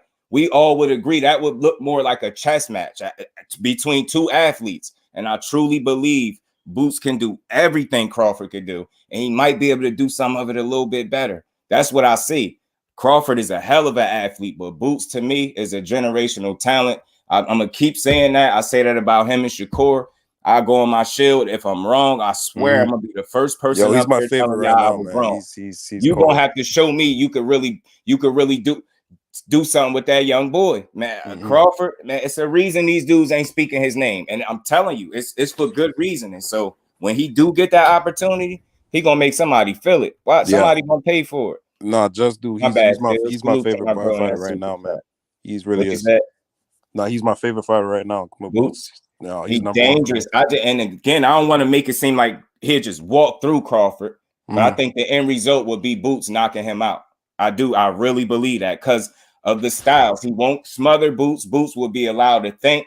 It'd be like a chess match, and he's bigger than him. An athlete as he is, if not better, younger, just as fast, and he's stronger. I don't see him taking Boots' power for 12 rounds. Seeing that I seen him get hurt by a 135-pound Dan boy that was really a featherweight at one point.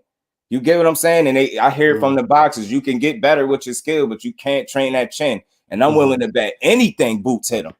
If Egis Kavalowski could get a clean shot and pretty much drop him, Just imagine if Boots catch him that same way. And all that stuff about Bud starting slow is terrible against Boots. I'm telling you, that should be a recipe to get knocked out. And that's the deciding factor for me in that fight is styles. It's nothing like favoritism. I like Errol, I like Crawford. If Crawford showed me the ability to really fight in the inside, smother somebody work while getting yours off and making your work count, not just throwing punches at a high volume, but placing them, making them count. He ain't never shown me that. I think Boots will hurt him. And it'll be competitive. Yeah, he'll push Boots. But I think in this case, where they at and the type of talent that I see Boots as, again, this is my opinion. I think he's a special talent. I think right now he'll be able to take these dudes. That's why they won't mention his name. And the only time people do is retired people like Sean Porter. Or if they said, yeah, I'll fight Boots. But they won't really get in there and actually do it. I'm telling you, that dude, I really believe that about him. And I like Crawford, but he's getting a little bit older. And I think the longer it take, like I don't think you ever gonna see that. He'll never fight Boots, I don't think. I'd like to add 2 points to that because what you said was pretty perfect. But I would say the ring experience and the ring IQ with Crawford is a little bit better than Boots, in my opinion. So his craftiness will probably give Boots a little bit of a tough fight. I could see it though. If you watch Boxing Gyms, I don't know if you watch Boxing Gyms, but Boxing Gyms did a breakdown on some of Boots' his flaws. They're on the inside. He gets a little bit lazy, and if he thinks he can take a punch, he kind of lacks on defense. So that's why the fight with Errol Spence will be tougher. I've seen that before, yeah. And again, so that kind of makes my point. That's why that inside work, I think that could really be a deciding factor. Let's just say hypothetically, they out at long range to mid range and they fighting and Boots getting it off. Errol has the option to be able to then close that gap, make it a tighter fight, and then work. And where I think he could force Boots to make mistakes that fighting him in a chess match, I don't think he makes as many. Making him fight and forcing him to fight, I think will create mistakes with Boots Ennis. I just sitting back and allowing him to think and y'all going tit for tat. I don't think that's a smart strategy. You gotta get in there and beat him up. I'm telling you. You have to make it a fight. Yeah. He just look like he gets stronger and stronger. He fight every round and say, I know he ain't win a ton of rounds. Maybe once or twice he went maybe once. I think maybe past the 6. I don't know, but I've seen it never past the 6. He just went unanimous decision with 6-round fights.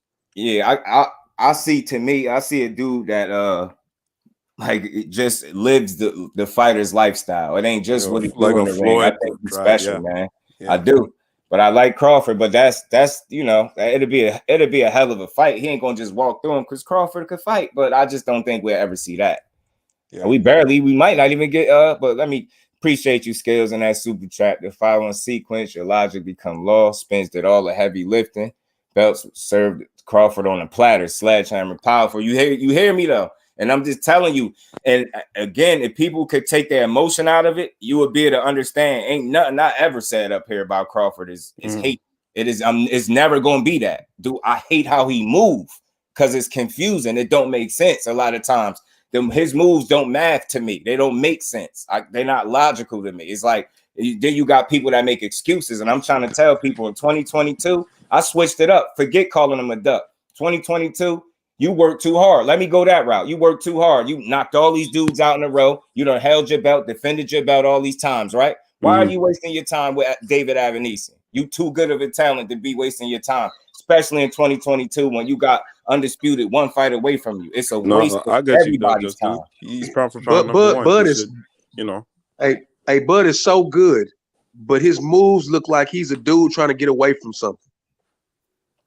Yeah, stand in the pocket and throw punches. Shit, Errol fight at all 3 ranges. That's the difference. Crawford don't. That'd be the biggest problem. Like I'm telling y'all, when EJ make that a fight, and I heard people say it the other way. Once it turned into a dog fight, I think Bud got more dog in him. I said, so how would you grade each of them in each range? How would you grade each of them in each range? Like who has the advantage in each range? That dude has one of the best jabs.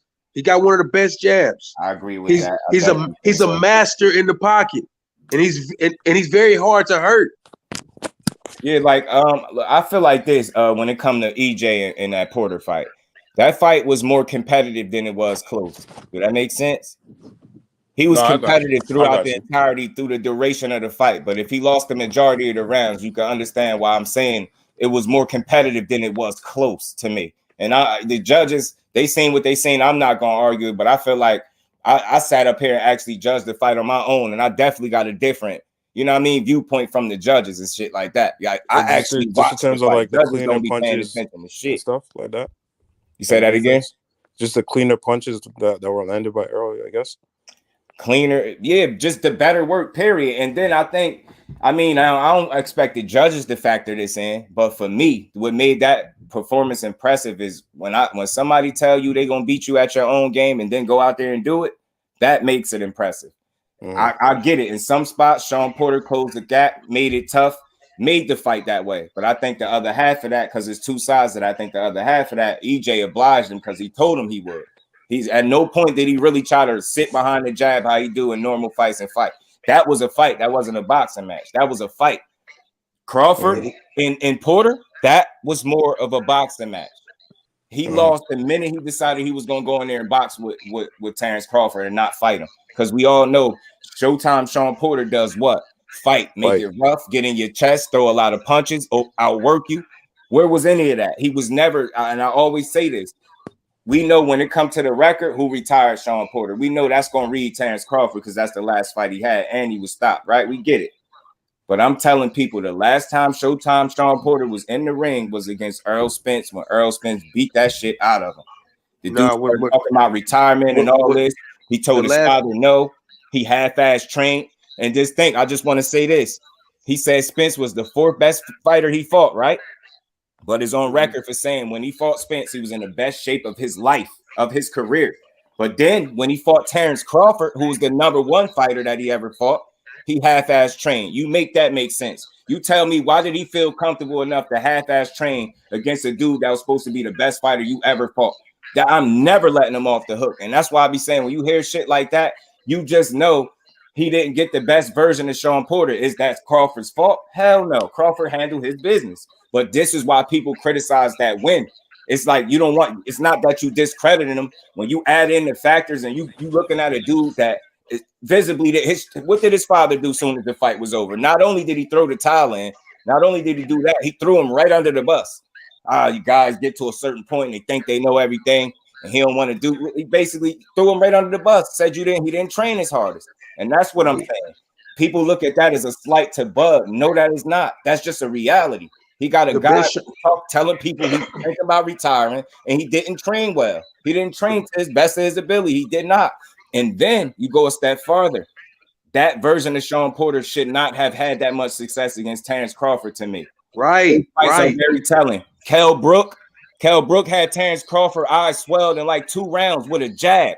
Who the most did he just say got one of the best jabs in boxing? Errol fucking Spence. That fight will get bad for him, yo. It's some things that Spence do better than him that I think will be deciding factors. I really do. It ain't, you know, I ain't saying Terrence Crawford ain't no way he could win. I'm gonna always say I just see more scenarios for EJ, man. He's shown me it more. He's shown that to be more disciplined, sticking to the game plan as well. And I think in a fight of that magnitude, you can't come in there and just wing the entire fight, or you can't afford when you get punched in your mouth real clean and say, you know what, I'm just gonna fight. Fuck the game plan. Neither one of them can do that. And we've seen one of them consistently do that. And I only think the reason it's worked is because of the level of opponent that he's been in there with. Guarantee you, and I put money on this, and I ain't even no gambling man. They make that fight. Errol clipped that man with a good shot. This dog that y'all think he got, he just gonna step on the front foot and walk Errol down. I guarantee you he gets stopped. I'm willing to bet anything he gets stopped. Guarantee you that's not going to work out for him. You never seen that's not going to work on an opponent at Errol's level. Those B to C level guys that he's fought, yeah, he could do that with them. That shit will work with them. That's why I said in boxing, I'm a fan of guys challenging themselves accordingly, because when you don't, you build complacent, you become complacent, you get comfortable, and you do shit that just won't work at the highest level. And he's been getting away with that shit for so long that some tell me he might just do that. He might, if they made that fight, he might get clipped and just say, you know what? Fuck the game plan. I'm going to just dog Errol Spence. That means you're going to bring the fight to him. That means you're going to be doing half the work for him. And who's the better inside fighter? That's what Shit turn into a fight. it's going to be difficult for y'all to make me believe that Crawford going to hit him so hard. It's just going to keep Spence off of him. Although Spence is the one out here breaking fucking orbital bones. You get what I'm saying? That's what I'm saying. And really hurting people, changing people's lives, man. Like, who was it? Van Heerden said it was like a car accident, Mo. Which one was it? Yeah. And what's scary about that? Van Heerden said Boots hits harder than him. Yeah. And I think Boots probably hit a bit harder. But to be fair with Van Heerden, he only got that fight off 2 weeks notice. But okay. Yeah, I think Spence hit. I think Boots might hit a bit harder than EJ and Crawford, to be honest with you. No, he's bigger than the both of them. That's what's crazy. The man's looking like he's 175 at least. He a big kid. Yeah, facts, Mike. You know it. Coward moves. Curtis, man, you got my name, bro. What's up? I know you ain't gonna come in here trolling, man. Y'all crazy. Why? What we crazy about, y'all? Bud, get that bag, Crawford. I mean, but you know what? School of Scales, there's nothing wrong with getting a bag, but it's like it's misleading to the people because in 2022, respectfully, watching Terrence Crawford be entertaining to David Avaneson. He don't belong in the ring with that. Hey, Just I'm gonna say it like this, bro. Neither one of these dudes is broke. Neither one of them broke, bro. Neither one of them are broke. I hate that Devin Haney taking pay cuts for Undisputed, but Bud wants to fight David Polynesian Sauce. Polynesian Sauce. Oh my goodness. Yeah, we like this. You know what's crazy about Buzz we on the ass for this one, bro. All his opponents have nicknames, man. Yeah, for real. Green Machine, Polynesian Sauce. Come His on. name ain't Mean Machine. This nigga's name is Green Beans. Green Beans. I will never forget this. Honestly, David guys, Amnesia, Ambrosia. Yeah. I just want Bud to fight and get his respect, bro. Hey, my thing, boxing nerd, that I got on Bud is not that is he good.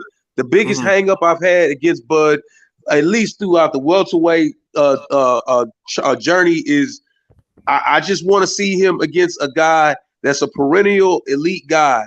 You know, that's always been my hang up. He never catch a live wire while he live. It's always a reason why it can't happen. There's always like a backstory afterwards. Yeah, it's always this thing about. I'm gonna be real with you. Even though Kell Brook wasn't that damn dangerous, he actually turned the fight down the first time they offered it to him.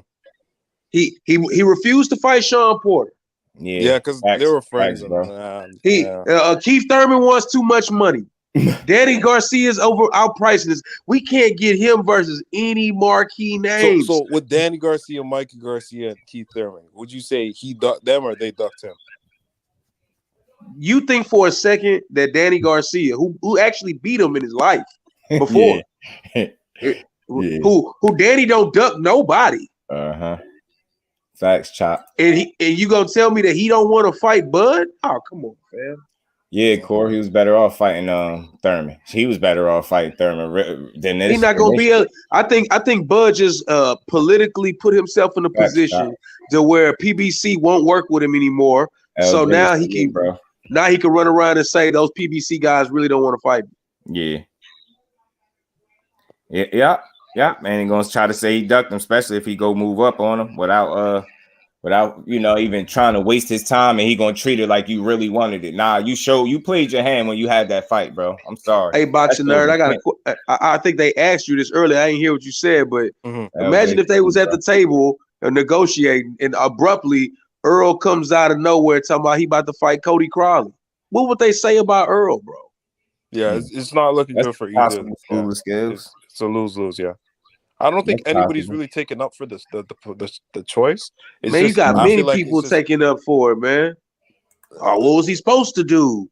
He got to get his money. When he fought him, though, he was undefeated when he fought him. Not only was he undefeated, he was on the pound for pound list. Yeah, and he asked for it. That's how Errol Spence is on the pound for pound right now. And then they pissed EJ off with that he's gonna win just because he's Mikey. He got a higher IQ and all this goofy shit. Errol went there and beat that boy from pillar. No. And once again, he beat a dude at his own game. Yeah, and I will say this again: pay attention to the opponents after Errol Spence fight them. Mikey Garcia retired. I did a live on this. Mikey Garcia retired. How old was he? About 34. Porter retired. Yeah, he said how old was he? 34. And he retired. Showtime Sean Porter. I don't care about the podcast version that Bud beat up. That's not no slight to Bud. That's more of a slight to Showtime Sean Porter because he was not that version of himself. So you think about it. He retired 34. Mikey Garcia about what same age? Who else? Danny. Look how long he took after getting beat up. You get what I'm saying? He was having all Kell Brook as well. You know what I mean? Kell Brook, another one. Like, I mean, the Kell Brook fight, Triple G, man, should be real. And again, if you want to be technical, Triple G was a money grab. He didn't sustain the kind of punishment in the Triple G fight that he did in the Spence fight. People do. I ain't never hear nobody say that. They keep looking at the fact that he got this eye socket, but he wasn't getting battered up until that point. He just got hit with a couple clean shots, and that was that for him. You know, that wasn't as bad as him getting beat up. As long as Errol Spence was beating on that body, man, he took more and then broke his eye. You get what I'm saying? People don't take that into account, man. And to be honest, if he was a true middleweight, he probably could have beat Golovkin, man, because he was tagging him. He's definitely a better boxer. That night. So would you take a 6-round beating from Triple G or 11-round beating from Errol Spence? See, but that's the thing. It wasn't a 6-round beating to me. I don't see 6 rounds of him getting beat up. Okay. I didn't see that. He got caught. He got caught a few monumental times. You get what I'm saying? And that pretty much ended the fight. Those monumental times are the life changing, though. Come on, it's Triple G. Yeah, but getting hit from Earl on a consistent basis like that. Facts. He got stopped in the 11th round, bro. That's a long time. Yeah, and you could say Errol Spence and Triple G were about the same weight at that time too. Like going into the ring. I offered Danny $3 million to fight. It's Danny to fight who? EJ, you talking about Errol is really the truth, LJ. Like his name suggests, never duck. Appreciate you, Mike, and that super chat. I knew when Crawford went back to Bob Brown, I knew he was scared of the boys at PBC. Kind of showed man. In 2018, he did that. I'm telling you, and people be thinking again. I'm gonna keep saying this. I'm never gonna get tired of telling y'all people. This is never going to be hate. I'm not a creator that hates on boxing. I support boxing as a whole. It'd be pissing me off when somebody be saying, y'all just hating. Then when you ask them to repeat the shit that you said that's hating, well, y'all ain't giving it. It's turning to something else. We don't see everything the same way. That's all that is. People got to understand that. Don't take the critique so personal. He moves funny. Who wants to watch him fight? Avanesian. I forgot the name. Dude just called him Suleiman. He called him Avanesio or some shit.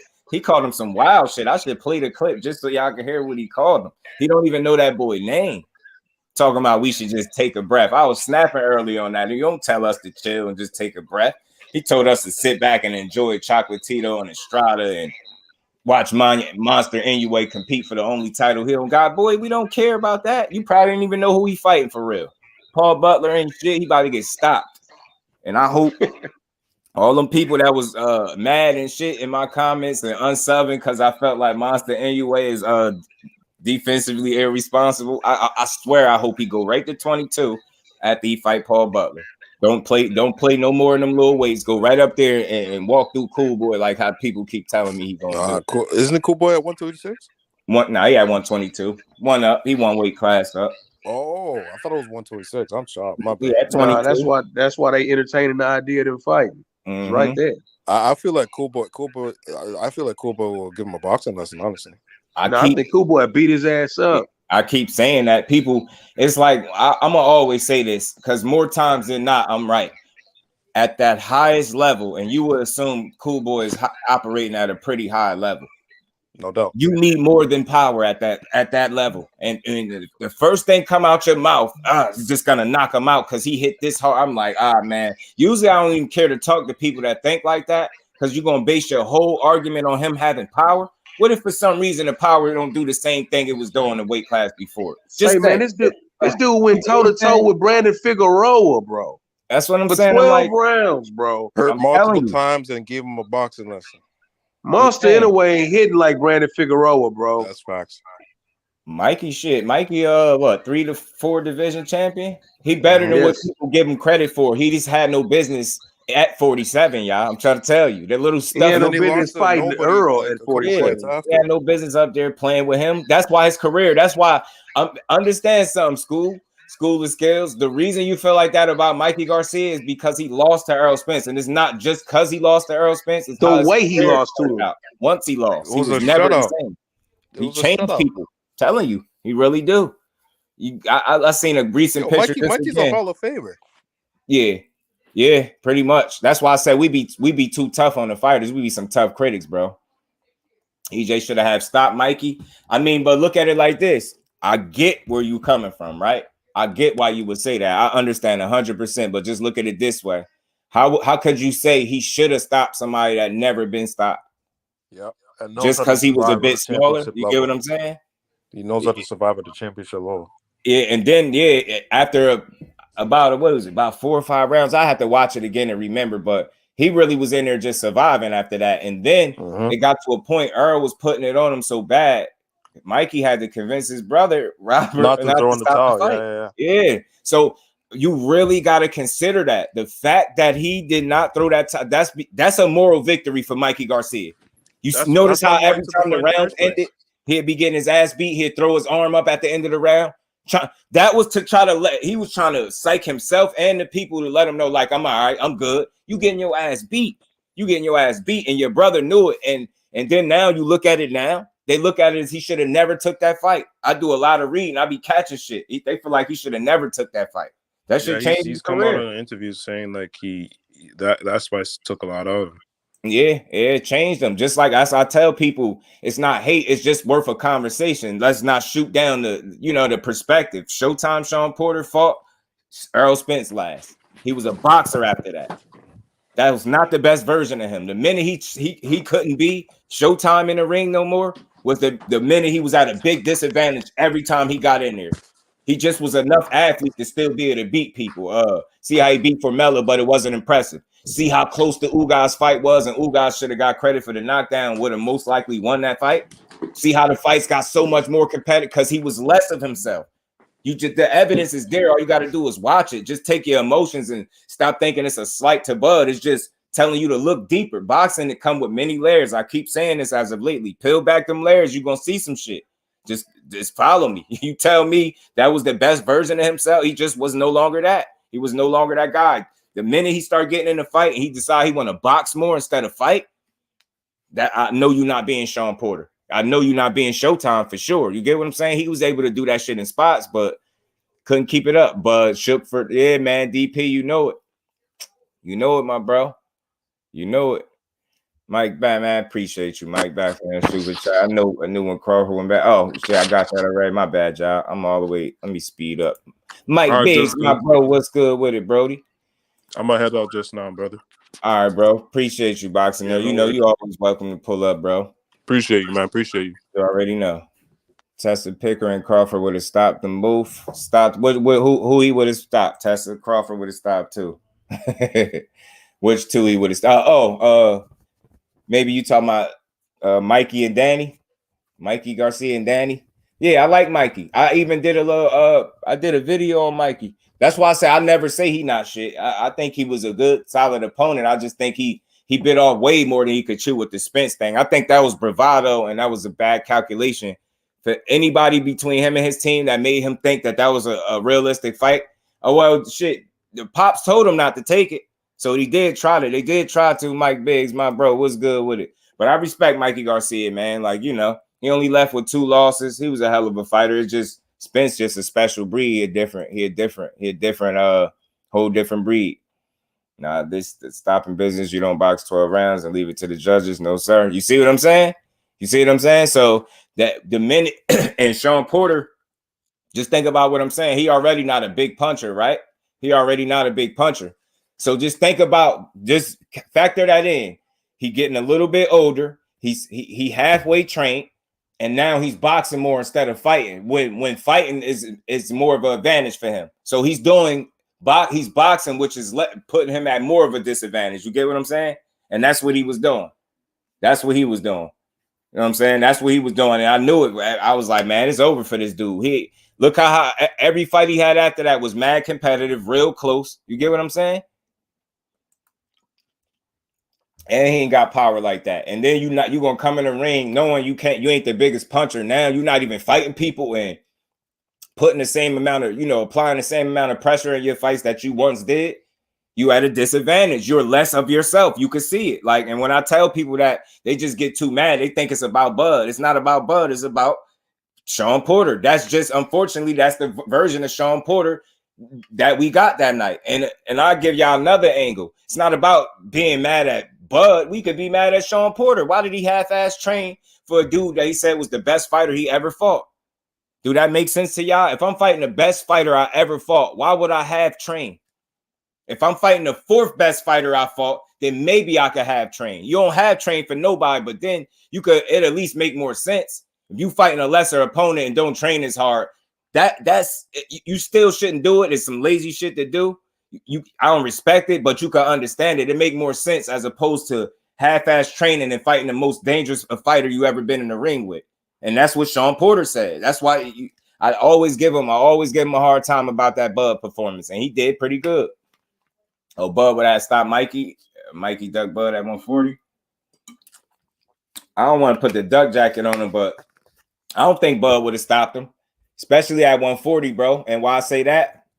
Because remember, this Bud that y'all talking about, this Bud that y'all speak of with all this confidence about the knockouts, that's the Bud that y'all been seeing at 47.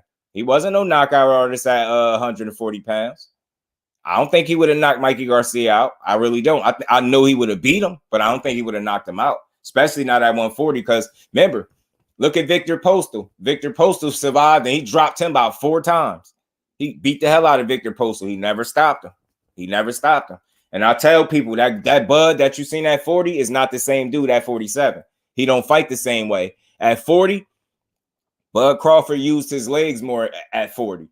You get what I'm saying? At 47, he don't use his legs as much. It's like he traded in the mobility for the power. So instead of moving as much as he used to do when he was at 140, he sit down on his punches more, which is, you mix that with the fact that some of these opponents just not the best version of themselves, and that's how you're able to knock them out. You know what I'm saying? That's why I think he's been getting these TKOs and stuff like that. PBC never gave Danny, Mikey, Sean, or Ugas these bogus ass deals. Well, what bogus deals, man? All them dudes be getting paid, man. A lot of them did get paid anyway. I think Bud can offset EJ when EJ coming in and spin EJ, slow him down, clinch EJ, get back to the outside. That scenario is possible, Jay. You get what I'm saying? That scenario is possible, and you might even see that happen a couple times in the fight. You might even see that. But I always felt like, for me, when it come to them two dogs, man, is if I played the fight back 10 times in my head, I just come up with more scenarios for EJ winning than Bud for me. And it's like I could see him doing that. I could see him because he a better counter, because EJ not a counter puncher. So you would say Bud is a better counter puncher. You get what I'm saying? He do some. EJ don't do everything better than Bud. It's not one of them type of fights to me. You know what I'm saying? I don't know. I have to check that if they all got 50-50. You know, I don't really be caring for the numbers. I be more so about the fights. But I used to remember. I don't remember no more who got what in them fights. But yeah, I can see that happening, Jay. Crawford gonna have success, man, against anybody he fight. You're not gonna just walk in there and walk through him. He ain't no chump. The move is a chump move.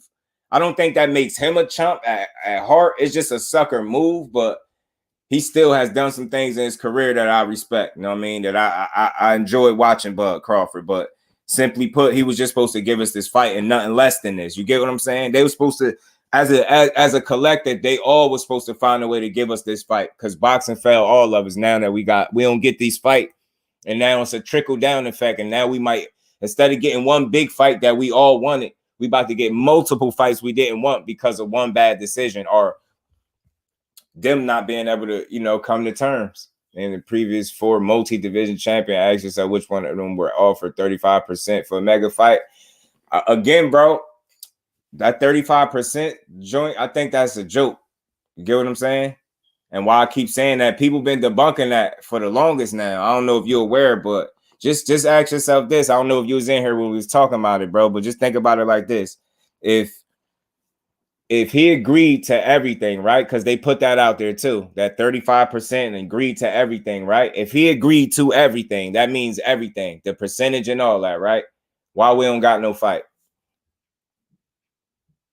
See what I'm saying? Like, it's just that simple for me. Like, I know you're a logical thinker. Just think of it that way. Because when you say that, that's all I could think about is that 35% and him saying he agreed to everything. Just imagine that. And then not getting the fight. So who didn't sign something. If he agreed to everything, that means everything EJ said, because EJ would be the A side, right? So he agreed to everything. So we'd have a fight there. That's how crazy he be wanting some of the fans to be, or people from his camp, or whoever be pushing those narratives. That's how crazy they want y'all to be as fans. They want y'all to believe that he really agreed to everything, and we still don't have a fight because it's something with Spence. It don't even make logical sense if you just ask yourself. Just think about it. I'm like the move, but up on IG and told him to go get that legacy fight with EJ. You get what I'm saying? Go get that legacy fight, bro. He chose the bag over legacy, bro. He chose his pockets over the entertainment for us. Like, but then look, this is the part that people should be mad at. You gotta pay for that now. Now for you to watch him, you gotta pay for that. But you would have been willing to pay for Bud and Spence. Everybody in the chat would be willing to pay for Bud and Spence. But everybody not going to be willing to pay for Bud and David Avanesian, y'all, after thinking we was getting Bud and EJ. You get what I'm saying? It's just a big letdown. And it's nothing personal. It's not a personal attack on Crawford. Man, I know this will never happen because Crawford don't make himself available to people like me. But if I could speak to him, I'll say it to him like a man. I promise y'all, I'll give y'all my word. I'll talk to him like a man. That move is a bad move. I wouldn't sit up and disrespect him. I try not to do it here. You might call him a duck here or there, but you'll never hear me call him no bullshit fighter. He can't fight. You never hear me tearing him down. I just say I hate this move. It's a sucker move. I don't like it. I'll be able to tell him that to his face. I don't like the move. I don't respect it because you don't belong in there with somebody that you know you're going to beat up. Get what I'm saying? It's just an unnecessary risk at this point. Can't even remember when the B-side ducked the big payday. You get what I'm saying? The biggest one of his career too, Mike. The biggest one of his career and undisputed with it. And then look, School of Skills, just think about this, bro. He went and got the bag with Avanesian, right? With Errol Spence fight, with finding a way to figure that out, he would have got an even bigger bag, and he would have got legacy with it. That's a 2-for-1. And the 3 belts was being served up on a platter. You did not have to go get any of those other belts. You only had to maintain your one. Which one you think is harder to do? Maintain your one or go get several? Or go get multiple? You get what I'm saying? So just look at it like that. It's always a way to look at it. I want to see it. I was talking about that yesterday, LJ. Ortiz. I did a video on that too.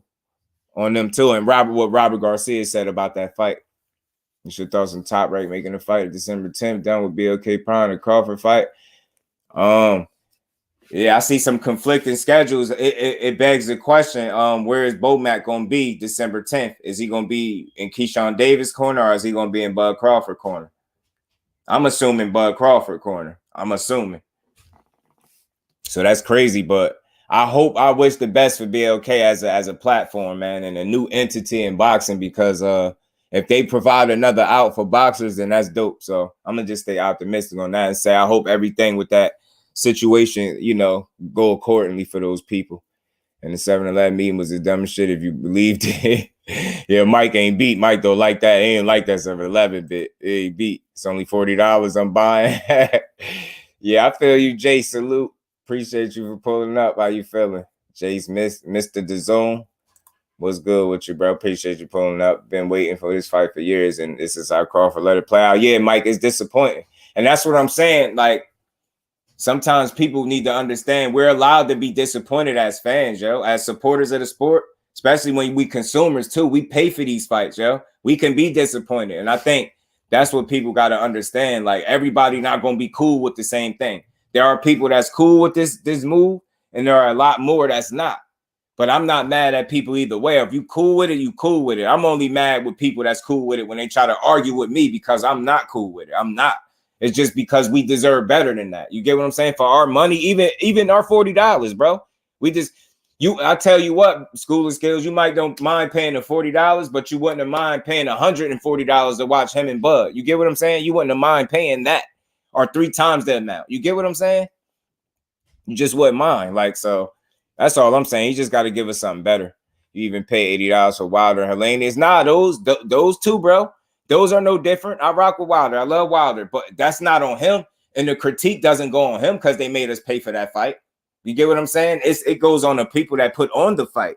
Why are they making us pay so much for fights that shouldn't be on pay-per-view? But anytime Wilder is participating in boxing, if it's a pay-per-view, I'm cool with it. Just because it's Wilder. Like, Wilder, you know, he stand for something bigger than boxing, so I rock with him. But both of those prices, bro, was like unreasonable. Thurman and Barrios was bogus too. Bogus. Let me speed up, y'all. My bad. I haven't paid for a PBC fight since Floyd was fighting. But lose the opportunity for that unification belt. Sucks, bro. I'm telling you. He probably done ruined the situation, man. Blue just made a video and said that the Spence's petition to get the franchise belt so you don't have to take the Thurman fight, but I don't know if it's true or not. I appreciate that, Queen, and salute to the bro Blue Blood, man. I will say this, Queen. I don't know if you caught the first part of this, but one of the fellas that was just up here on the panel, like I ain't know if he wanted me to put his name in it, but that's why I got my credible source, the one that did the interview with Keith Thurman, man. He laced me with some good info, and Keith Thurman got a he got a contract to fight Spence right now on the table. That's what this live initially started at.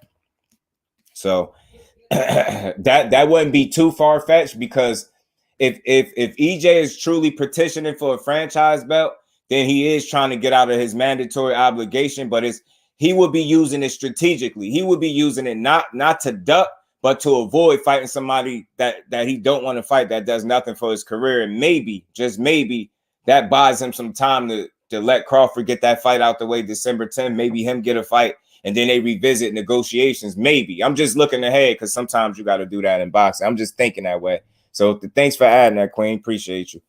After the Ugas fight, Bud told EJ, just keep my belts warm until I come get it. Then Buzz, that's the Bud we need. You get what I'm saying? Remember, he was in the water looking for the big fish too. That boy went in the water looking for the big fish and came back with a guppy. He came back with a guppy, man. He looked for the big fish and came back with a starfish, y'all, because that ain't the big fish that he came back with. My PBC put Wilder on October 10th when Haney and shit. Oh, October 15th when the next week was wide open. My opinion, my honest, humble opinion, School of Skills, bro, I think they did that to me. And you see some of it playing out, because I don't know what you come across, School of Skills, but you'll see some people talking about that pay-per-view flopped, right? They'll be telling you it flopped, but I think that was a plan all along, that you put all those fights on. We as consumers, even if we were at those events or any of those fights, we couldn't be in 2 or 3 places at once. You get what I'm saying?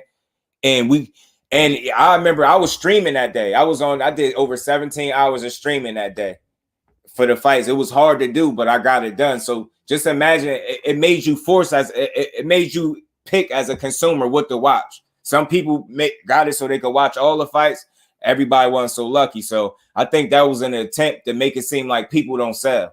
You get what I'm saying? And now if you see it, now you see some of the people making videos talking about that pay-per-view flop. And salute to OG for pointing this out. For you to be able to flop, you got to know how much was spent on the event. You get what I'm saying? Flopping is, losing money. You get what I'm saying? If you made a little bit, it's not necessarily a flop. You get what I'm saying? It wasn't going to do big numbers because the opponent wasn't, like, nobody cared about Helenius. People cared about Wilder. So I think that's what they did. That appreciate you. They did that as an attempt to, to pretty much, I think, blurry the lines and try to spin the narrative that certain fighters don't sell. Because think about the fighters that's involved. Just think about all the main events, bro. Haney, Clarissa, Wilder. Just think about it. I'm gonna just leave it like that. Just think about it. Now they're gonna tell you they don't sell and people don't support they fighters, shit like that. And you see some of it coming out. So that's just my opinion on the angle. Spence gonna move up, get 10 million to get knocked out by Canelo, retire. Damn, man. Damn. Canelo ain't gonna go nowhere near him, no, Jace. I could bet you that. He ain't. Canelo. Him and Canelo about the same age too, but you know what the difference is? About 30 fights. You know what I'm saying? About 30 plus fights. So Canelo might be 32, but he's an old 32. And the older he get, the less likely you're going to see him get in there with a threat that's that dangerous. I think it's a reason he stays far away from Errol Spence and fighters like that. He's not fighting. Like, honestly, if he don't do it within this next year, fight, whether it's a Benavidez or Charlo or Andre, any of these dudes that we're really asking him to fight, I don't think he ever fights them. And I already don't think he fights none of these dudes now, but it's a slim chance. I think he'll just go out on a limb and fight somebody. But We're gonna have to see. Yo, the Wise Crush, my bro. Salute to my Brody. What's good with it, bro? Appreciate you for pulling up. How you feeling, bro? Fantasy fight money, Floyd or Ray Robinson? Hey, bro. Money, Floyd or Ray Robinson. The things I hear about Ray Robinson, and you know, I actually seen Floyd fight. The Ray Robinson, for me to see him fight, I have to go look him up. So naturally, like me being able to actually physically see Floyd Mayweather when he was fighting, you would think I would lean towards him. But just off what I know about Ray Robinson and the stories I heard about him and the things that are fact, man, Ray Robinson, Floyd ain't beating him. Think he might have been too small for him anyway. I think, if I'm not mistaken, Floyd might have been too small for Ray Robinson too. Floyd would have got hurt. Ray Robinson ain't nobody to be playing with. That boy had over 200 wins, I think it was. It's ridiculous. Everyone knew Wilder was knocking out Robert Helenius, and Plant being Darrell was supposed to do bad numbers from the get-go. You get what I'm saying? Yeah, Ray Robinson too big. So again, it's like maybe in terms of numbers, it wasn't the best. I don't know what the viewership was on that. I don't know like how many people tuned in and really like, you know, really, I don't know. I don't know what it was, but I heard its buys was like 75,000 or something like that. I don't know. But I mean, think, man, Wilder is in there with a real dance partner. Them numbers going double or triple, man. You know what I'm saying? He got to be in there. He needed a dance partner, and Helenius wasn't enough. You know what I mean? And you got to think, people conveniently kept putting it out there that that's his sparring partner, right? Kind of taken away from the fight. It's a sparring partner. Well, we know he's going to knock him out. But then you had a lot of people saying it wasn't going to be easy. So, yeah, Robinson, I don't often pick against Floyd, but I am a realist. I ain't no fool. I like Floyd, but I ain't no fool for him. You know what I'm saying? Ray Robinson was different. Even Leonard against Floyd, now that one, we can go back and forth on that one, Jason. I think Floyd just, I don't know. I got to see more of him live too, so I think that's a deciding factor. I think if I grew up in the Sugar Ray era, if that makes sense, I think if I grew up heavily watching him, I would probably lean toward him. You get what I'm saying? If I grew up watching more of him, but I grew up watching more of Floyd, so it's easy for me to pick him over certain people just because I got the chance to see way more of him. But it'll be a good ass fight, though. A good ass fight. Sugar Ray Robinson would be on vacation and asking who the toughest guy around here looking to fight. Yeah, fact. Sugar Ray was different. Wilder needs the right dance partner. That's a fact, Jace. Like, it's still a market for that Joshua Wilder type of fight. It still is, believe it or not. People would most definitely watch that. They would most definitely watch that. Even with Joshua coming off back-to-back losses, having his third loss.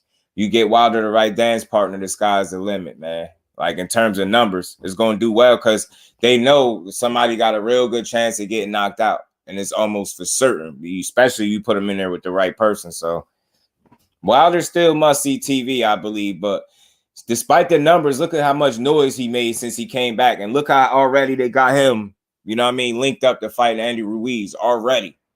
So he came back already, and he's already giving us the fights we want. You know what I'm saying? But yeah, man, just to wrap up, man, because we've been here 2.5 hours. I appreciate everybody in the building. Y'all all make sure y'all smash that like button, turn them notifications on, sub to the channel.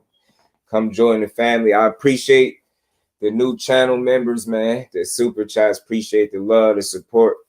Appreciate y'all. Yeah, Keith Thurman. So the word is Keith Thurman got a contract for EJ. And my thoughts is I think they always had this in their back pocket as a plan.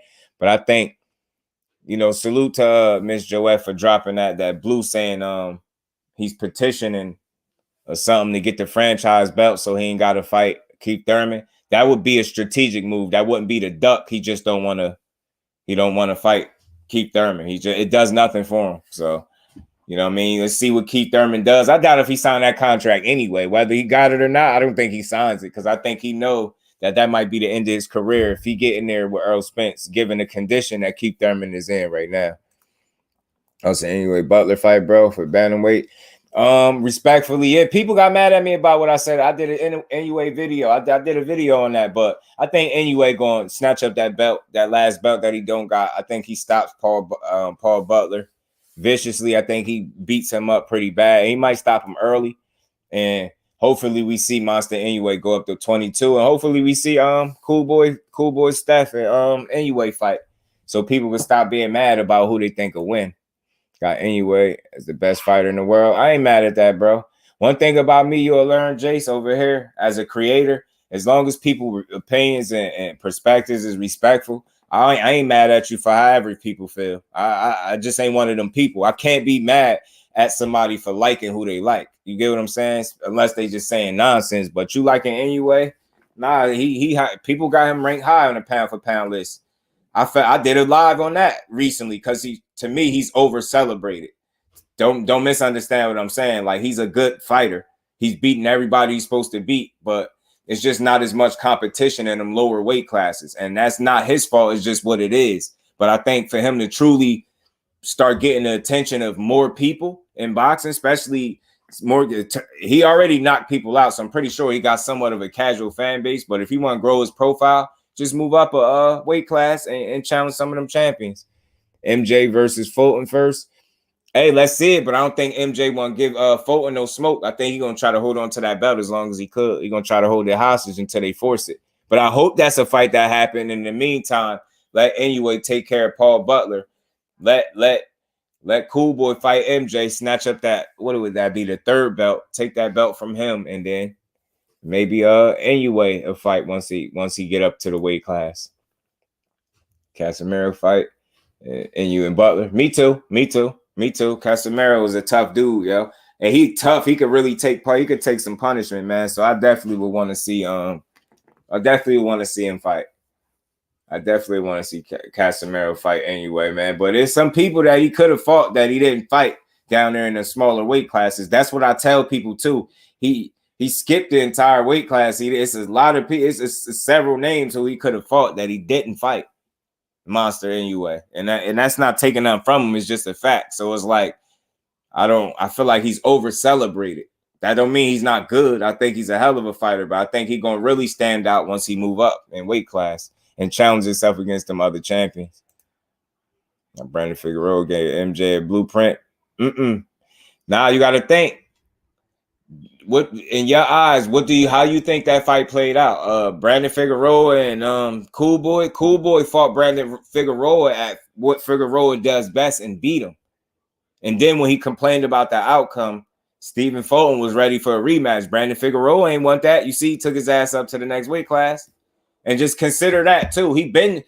Brandon Figueroa been belong going up a weight class. He been belong taking his ass up to 26. Look how big he is. So think about how Fulton was able to handle him and beat him. It was a good fight, but he you know what I mean? 7'5" Figueroa. Shit, hell no. 108 and 115, the deepest. What, the deepest divisions in boxing? Hell no. They ain't got enough people down there. Them little dudes. That's why they don't get as much shine. BC, what's good with it, Brody? Appreciate you, bro. Appreciate you, man. I'm almost done with the cook anyway. I just appreciate everybody pulling up. Y'all make sure y'all sub to the channel, smash that like button. But I'm not mad at you if you say 7'5" for Figueroa. You get what I'm saying? I'm a different dude. Like, I'm like, what the hell did you see? You seeing only if you just going in, I get that energy out. But nah, 7'5" Figueroa, I ain't mad. Like, some people say that. Some people felt like Figueroa should have won. I just felt like when somebody beat you at what you do best, and they land a cleaner, effective, better work on the way to beating you the way you fight, that's the deciding factor. He beat Figueroa at his game, much like how Spence beat Sean Porter at his game. You know what I'm saying? When somebody beat you at your own game, it don't look good, especially if you know what you're looking at. You get what I'm saying? And then think, after people seen Figueroa and Cool Boy fight, they thought when he fought Roman, he was going to go in there and fight him in the inside. Look how he fought Roman, totally different than how he fought Figueroa. And I told people, man, Monster anyway ain't gonna just move up to 122 and just walk through Cool Boy. Cool Boy is more versatile than Monster anyway. He could fight at all three ranges. He showed me more wrinkles to his game. The dude got 9 undefeated opponents on his resume out of 21 fights. Damn near half his resume is filled with undefeated fighters and quality ones at that. Then some of them are champions. Like, you get what I'm saying? Cool boy, you just gotta, and he's a bigger dude. He longer. You get what I'm saying? Like, he just not gonna be no easy fight for you. Appreciate you, lady, dude. It ain't gonna be no easy fight whatsoever. Anyway, Casemiro twice already. Did he? Damn, LJ, that ain't good, man. Anyway, you got some answering to do, bro. LJ said you out here ducking, monster. Yeah, man. People got sensitive about that my assessment of Monster anyway. He's not the most defensively sound fighter. That doesn't mean he doesn't have defense. He's just an offensive fighter. So defense is an afterthought to him. It's not a priority. It's an afterthought. Spence could fight me any better. Porter a brawler, and Spence feet ain't top tier. There was no way for him to then brawl back. I get why you would say that, but there's always a way, bro, because he's just a better boxer. And Spence feet, I think his footwork is nothing fancy, man. Is fundamentally sound. You get what I'm saying? Spence knows how to cut the ring off. So Spence feet are very good. I ain't gonna say it's the greatest, he got the greatest feet ever, but he knows how to cut the ring. You never seen Spence having trouble or an issue cutting the ring, making the ring smaller and going to get his guy. So his feet are very good. And I agree with you. In spots, Sean Porter forced it to be like a brawl. In spots, Sean Porter forced it to be that kind of fight. I'm real enough to say that, but some of that was Spence obliging him and just choosing to fight him that way. He could have slowed the fight down by staying behind his jab in some of them rounds. You get what I'm saying? He had opportunities to do that. He just chose to fight. He said it before the fight. This is why you gotta consider that. If he didn't say it before the fight and then he just went in there and did it, I'd have looked at it like, damn, Porter was on your ass. But he told him, yeah, I'm gonna fight you at what you do. I'm gonna beat you at your own game. You want to go toe-to-toe? We going to do it. And that's exactly what he did. He didn't box. Spence is a boxer-puncher, fundamentally sound boxer-puncher. He wasn't boxing with Sean Porter. He was fighting him. That's Sean Porter's game. Sean Porter is a better fighter than he is boxer, if you get what I'm saying. Spence, to me, he can do both, to be honest with you, because he showed you. He can fight just as good as he could box. That's what I think make him dangerous. That's the difference. That's a key factor in the difference between him and Crawford. The fighting that people seen Crawford do has been stepping on the front foot and just throwing power shots and hurting his guy and getting him out of there. That's not the same as fighting. The kind of fighting Spence do when he in your chest and making it hard for you in there. You get what I'm saying? Anyway, another duck. Let me find out. Yeah, knew he better not be ducking, man. Thoughts on Johnnebeck versus Munguia? I think Johnnebeck could beat him. And why I say that, I know Munguia got all those fights, but I think he got a very padded record. He got a manufactured resume. And the reason I say that, I also read an article where they said they was trying to get Munguia's record up to about 40 something and I forget the exact number, but that's basically, if you're reading that, if you're a person that's reading that information, you know they're basically telling you they pad Munguia's record. So I think because he hasn't been tested properly and he's been having a lot of soft touches and fights that he's supposed to win, I think he getting there with a dude like Johnnebeck, well-schooled fighter, that up-and-coming hungry fighter. I think he get beat up. I think Munguia gets beat up. He's a protected fighter too, in my opinion. He's strong and he fight hard, but he's protected. Heavy. They're playing it. Yeah. They are. He heavy on his feet sometimes. He heavy on the foot. They are. But they're good feet, though. You get what I'm saying? He can be on his toes if he need to be. You seen the Mikey Garcia fight? He was on his toes. Look at my bro. What's good with it, Brody? Judah, Ben, Israel. Salute to my bro. Appreciate you for pulling up. How you feeling, Brody? What's going on with you, man? Y'all smash that like button, man. I'm almost up out of here. I just wanted to make sure I come and have this conversation. Like I said, I don't usually break stuff that's news. But when I got a valid source hitting me up, like one of the bros, he came up here. Y'all just don't know which one it was. But salute to you, Mo. Appreciate you 100%. I hope I delivered this message and got this content out the way it was supposed to be put out. I hope people understand if I say something, I'm not going to just put it out and be random as hell. Like one of the guys up on the panel interviewed Keith Thurman too. And so he had some direct conversation with him, and that's just what it is. So we're going to see what Keith Thurman do. Like I said, just because he say he got a contract don't mean that fight is next, but it's just something that people should know. Because to me, it seemed like they forcing Errol to make a decision, either fight Keith Thurman or vacate. And that's a little weak that it would turn out this way after Crawford pretty much walked away from negotiations first. So it's shitty. Yeah, Johnny Beck is nice. No. Munguia is protected, bro. Not Johnny Beck. Munguia. I didn't say Johnny Beck is protected. Munguia is protected, which is why I think Johnny Beck would beat him. Johnny Beck is a skilled fighter, and it seemed like, I ain't gonna say on a super fast track, but you can obviously tell that they got faith in his ability, and he can fight. I seen him fight. I seen a couple of his fights, and I seen Munguia fight, and I think he'd be too crafty for Munguia. I think he'd beat him. IQ, smarts, skill set. I think he operates at a higher level. Munguia is more so a brawler, boxer, puncher with good power, but Munguia was getting touched up in his last fight until he hurt dude and started knocking him out. And I appreciate you, Mike, man. I try, man. I try to stay locked into this sport, and I always try to stay, deep dived in this. I don't get bored by no boxing conversation because it's always something else to learn. So I'm gonna stay, I'm gonna stay on it for y'all, man. Especially this is my favorite sport to watch anyway, y'all. It's a done deal. Negotiates already. Tank and Ryan fight. No, they saying I think they got some type of roadblock or something that they something that they working out. I keep hearing up and down news. My bad, y'all. I keep hearing that it's about to happen, then it's not gonna happen. So I still don't know with them. Think about it, bro. His promoter is in the way. His promoter is in the way. You get what I'm saying? Just being honest. His promoter is in the way. Tank 3 best wins. Pedraza, because he was an undefeated world champion.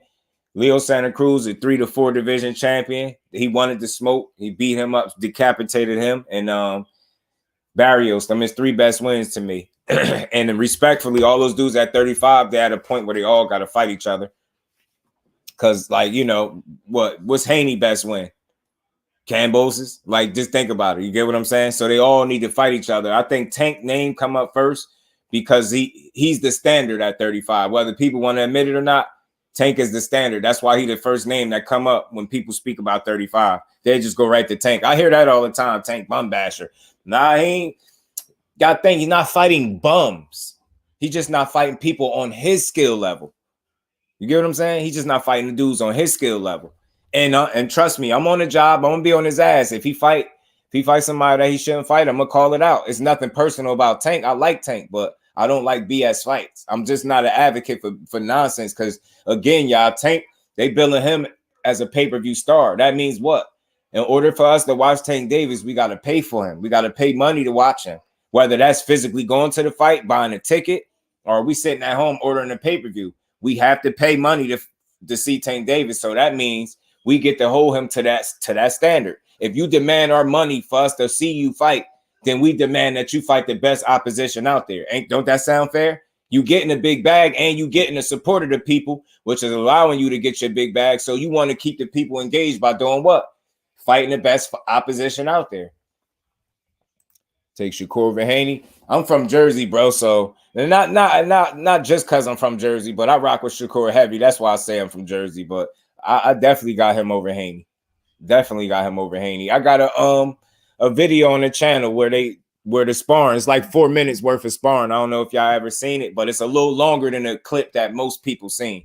It's about 4 minutes of sparring that they got. I posted it up here. Out of those 3 names, Pedraza was the only one who had a chance at beating Tank.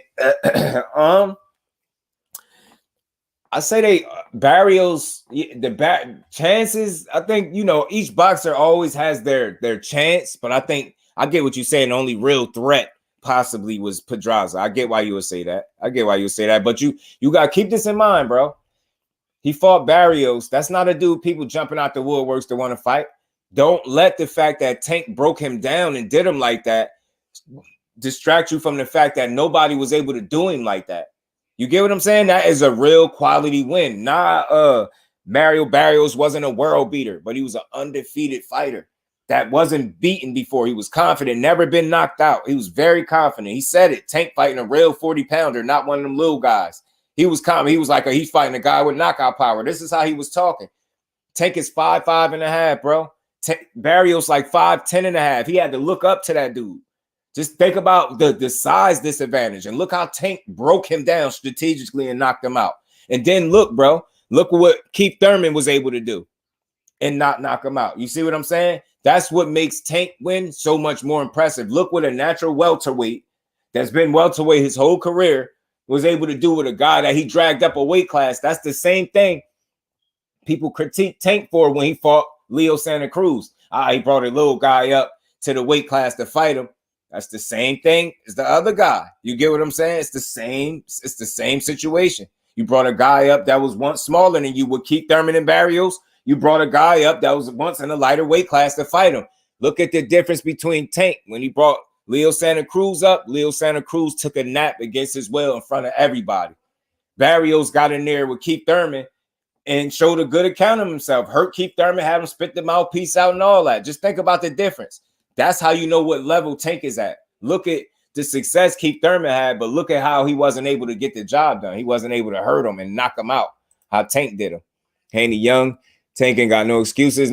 It's no excuses. But again, when your promoter has a plan for you and your plan is not in the best interest of boxing, we have to consider that. That's why I also understand when people be mad at Tank, because he has control whether or not who he signs with. He didn't have to go there. So people feel like if he's showing you he's not getting you the fights, then why sign with him? So I get all that criticism when it comes to Tank and who he not fighting. Trust me, but respectfully, at 35, none of the top tier dogs fought each other. Not just Tank, none of them.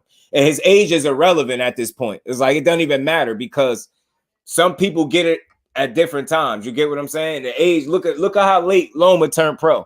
Speaking of age, dude turned pro at like 26. Think about that. Devin Haney, 23 right now, and the undisputed champion. Get what I'm saying? Certain people just get it different. Fate was good with it, bro. You seen Frank's story? Him and EJ training, putting in work right now. Nah, I didn't see it. Appreciate you for letting me know, bro. I'll go check it out if it's up there where I could check it. Leo Santa Cruz didn't even have a puncher's chance. That was Crawford versus Amir Khan. Yeah, he wasn't no big puncher, but you know, he was still a credible opponent. You get what I'm saying? It's just the standard is so high for Tank Davis that people don't realize you actually give it. It's more of a compliment than it is a diss. Just think about it. You don't think he even had a puncher's chance against Tank. That's saying something about Tank because Leo Santa Cruz ain't no terrible fighter. Look how he rebounded since taking that nap against his will in front of everybody. You seen Leo Santa Cruz last fight? He looked back to normal, throwing punches, being busy, he beat his guy. He looked decent since taking that nap. You know what I'm saying? Barrios got whooped by a Russian with 7 fights right before Tank, or he was getting punched on. I think I know what you talk about, but he ain't lose though. He ain't lose. Jay say he lose, bro. I can't imagine Haney walking nobody down like Tank did in that fight. No, absolutely not, Mike. Absolutely not, my bro. Barrios was undefeated. That's what I'm saying. Fate, yeah, he's undefeated. Clarence, what's good with it, my Jersey brethren? What's good with it, TWT family? How you feeling, bro? His ass, he should have made that fight with Crawford. See if Thurman gonna get paid 35. No guarantee. Look, bro, August, man. And y'all sub to the channel if y'all ain't joining the family, man. Turn them notifications on, smash that like button. Look, bro, I'm gonna keep saying this. And one thing y'all gonna learn about me is I don't lie to y'all. I don't mislead the people. I don't just say random shit just to get people to come here. I will never do that. I don't clickbait, mislead, none of that. That whole notion that he took 35% is a lie. That's not real. That's nonsense. Because I'm gonna say this to you, August. Just think about this, bro. If he took 35%, right? Remember, it was also a statement with that 35% that he agreed to everything. Why we don't got no fight? I've been saying this all stream. Why we don't got no fight if he agreed to everything? Only thing he really agreed to out of this situation was to fight Avanesian. Like, you got to think, basically those two dudes was posturing and basically playing chicken to an extent. And who was the first one that turned away? It was Bud Crawford. Who got an opponent versus who don't got an opponent? That shows lack of commitment. You get what I'm saying? And intent. The fact that EJ don't have an opponent and he's scrambling for one and Crawford got an opponent with a date tells you what his intent was. And that's just all fanship aside. That's just being a man. That you have to be able to process it that way. It's easy to see. Why would you have a fight lined up? And let me play this clip real quick just in case you ain't know. Let's look at this clip. Look at Avanesian manager speak on the situation. What was the turnaround like? How quick were these negotiations? Between 24 and 48 hours. Like you say, you just seen Frank on the Thursday. I think it happened on the Thursday, but with a time scale in America. So he had a bit of a long night the Thursday night. If I remember rightly, it was a long night the Thursday night. You know, when two parties want to fight, it's easy to make. They had their ideas, we had ours. We found happy mediums on some things. We dug our heels in on others. It was a pleasure to deal with, and easy, no problem. They wanted this, we wanted that, and we got it done very quickly, mate. Happened, like you say, out the blue. See what I'm saying, bro? All emotion aside, listening to that guy, do you hear what he said? They wanted this, we wanted this, and very happy. We got it done 24 to 48 hours. That's intent. That is intent to make a fight. That shows that you was not, even if y'all want to say he was 99% committed to making the Errol Spence fight, right? I'm going to tell y'all, okay, but he was not 100% committed. And one fighter looked like he was 100% committed to making just one fight, undisputed. And I don't know if y'all watched my video. I made a video with Errol Spence, leaked audio, man. Terrence Crawford said he did not trust his own attorney. He wanted to sit down and speak to Al personally. That was also another holdup. That came out of Terrence Crawford's mouth. I'm telling you, he did not trust his own attorney, y'all. It's always something with this dude. First, it was open up the books, be transparent. To my knowledge, that's not something that no companies would have did what Terrence Crawford was asking to do. Open up the books. They would have showed him how he would have got paid for his fight, but they're not going to show him how they've been paying everybody else. Who the hell? Why would he ask for something so bogus? It's always something. The narrative always changes when it comes to him. It's easy to follow and see who really was committed to wanting this fight and who wasn't. That's all you got to just follow the paper trail, bro. He left a big paper trail. That no guarantee shit, that's nonsense, bro. And you know why it's nonsense? Because that's not even a PBC model, bro.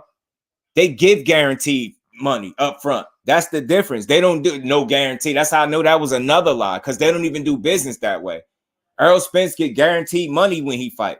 And they said, if I got the numbers correct, it's between 1.5 and 1.7 per fight guaranteed. Then he gets even more on the back end. The back end money is even greater. So that whole no guarantee, it's just, I'm telling y'all, man, when you follow this sport, I know it's an emotional sport, but a lot of times you got to be forced to put your emotions to the side and process the information as it is meant to be processed. Don't let nobody dupe you into believing something that makes no sense whatsoever. Do you really think they was trying to get that man 35% and think he was supposed to take it? That's bogus. Spence even said, and I did a video on this as well, you can search it on the channel. He said he's willing to bend. He's willing to make some adjustments. He's willing to meet in the middle for certain things. You get what I'm saying? 35% wasn't one of them, yo. I'm telling you, don't let them push that. I'm telling you, that shit is a lie, bro. That shit is a lie. EJ wanted to fight facts. He was 100% committed to fake. Tank had chances to leave. That's what I'm saying, Jace. That's why people criticize him for not leaving. And I understand the criticism. But for me, I'm not as tough on Tank as everybody else. But that don't mean I'm about to sit by and you know, not say nothing about a BS fight. We get a bullshit fight. I'm going to call it out. But we going to see. Tank still got time, bro. Tank still got time. But the rest of them dudes got to fight too. You get what I'm saying? Notice how nobody else's name really comes up. It's usually Tank. I get it. He older, but still, all them dudes got to fight each other despite their age. Loma fought Gary Russell right away.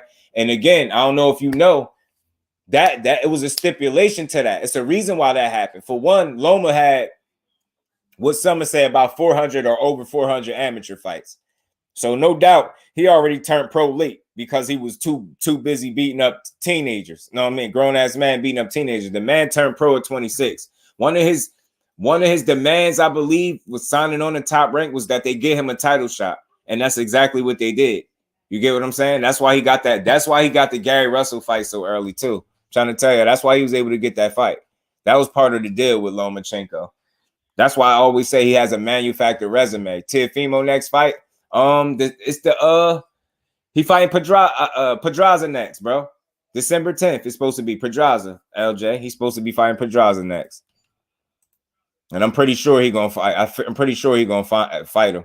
Yeah, Loma went for good fights at first right away, but it's because he was given the opportunity right away. And I appreciate you, Fate. I'm glad you said that. And that just put things in perspective. See the fact that he was able to deliver in some of these fights because he was given an opportunity, and he obviously was good enough to win when he was given the opportunity, at least in the Gary Russell fight. You know what I mean? You see how they gave him the Salido fight, and he lost that too. He was privileged from the gate. He always been, you know what I mean, treated a different way. And he got a manufactured resume. And the dude, and they told you this is a dude that was the best thing since Ali, and this is a dude to be Pretty Boy Floyd in his prime. And the man got 2 losses in less than 20 fights. Let that sink in. And he lost to a dude that had like 12 fights, 12 losses. Think about that. Teofimo peaked in the Loma fight. He might be done. Hey, bro. Hey, it's a real thing. You seen something, huh? Like Mikey Garcia seen something. You see something too, huh, bro? Think you see something. Think you see something. You know who else? I'm going to just, for conversation purposes, who else people feel like peaked out? Some people feel like Devin Haney peaked out. Some people feel like his performances always look the same and he don't do anything different. And they feel like he kind of plateaued where he's not going to get any better. The only why that would be a complete downside is because he's way too young to have been peaked out already. If he hit his peak already at 23, that would be very bad moving forward. But I'm not a believer of that. I get why somebody said it, but I'm going to still watch Dev closely to see how he continue to develop, because despite the success he's had, people don't realize. They say he's young, but I don't think people really understand he is young as hell. He's just very successful, and he got a lot of fights under his belt. Teofimo could have been great if he came to fight every fight he did in the Loma fight. Yeah, I mean, he let the belts. The belts was his downfall. That success against Loma was his downfall. The biggest win of his career was his downfall. Was his downfall.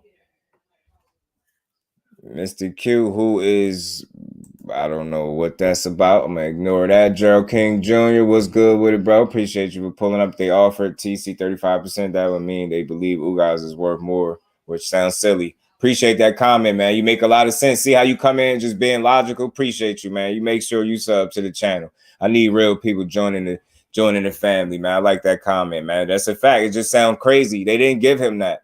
It's a lot of misdirection in that. I think I spend more time trying to get an understanding with the boxing world rather than trying to argue with people. Like, I'm just a different creator when it comes to that. So, but I will tell you, a lot of this information we get be misdirection, man. It'd be misdirection and make one fighter look good or one camp look bad. It's the same. It's back and forth. It'd be a lot of garbage, and they'd be misleading. It's bad. Like, they just think about it. And I've been saying this all stream. I'm going to say it one more time. And anybody feel free to tell me if this don't make sense. They want us to believe not only was he offered 35%, right? They don't want us to just believe 35% was offered. They want us to believe that 35% was accepted on behalf of Terrence Crawford, along with everything else that they wanted. Everything. And we still don't have a fight.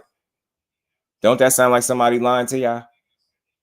That's all you do. Just start right there. You don't even got to ask no more questions. Just start right there. If everything was agreed to, like he said, I don't agree to all they bullshit. Somebody had the quote. I could go find it and pull it up. That's the case. Why you ain't got no fight? What was left to agree to that you don't have a fight? And the same dude that said he agreed to everything had like 3 revisions or something, that some shit he wanted to change. You see what I'm saying? But this is the same dude that said he agreed to everything, but had like 3 things he still wanted to change. Somebody's not being transparent with the audience, and it ain't EJ. You get what I'm saying? A lot of misdirection is coming from one side and not the other. The other guy being transparent, doing exactly what he said he gonna do. Why was it no problem for him making a fight with any of these other champions, y'all? He fought 3 other champions, Kell Brook in his backyard. You get what I'm trying to say? He took 2 more belts after Kell Brook off of current champions. He had no problem making none of those fights. Let's think logically. Why, when it's the biggest fight of his career, it's gonna be him? He gonna get in his own way. Just think about that. A guy that sat up there and said, yo, I'm willing to meet somewhere in the middle. I'm willing to let go of a couple of things to make this fight happen. You get what I'm saying? That's a guy that's willing to play ball. Just don't be a fan with this situation. Sit and peel back them layers, and you tell me which guy has been more transparent and easy to read as a fighter. That's all. That's all. It's nothing personal. It's not a personal attack on Terrence Crawford. He had an opportunity, and the fact that he got a fight worked out. Yeah, I played that clip for a reason. 24 to 48 hours. They wanted this. We wanted this. How could you convince me as a consumer that you truly 100% wanted Errol Spence when you got a fight made with somebody else and he don't have one? I can see if Spence had a fight and moved on and you like, well, I'm moving on too. That wasn't the case, y'all. He walked away first. That shows lack of commitment. At the very least, that shows lack of commitment. You get what I'm saying? It's not, and again, as fans, don't take it personal. It's not an attack on Bud Crawford. It's just real shit. He didn't do what he was supposed to do when he had the opportunity to do it.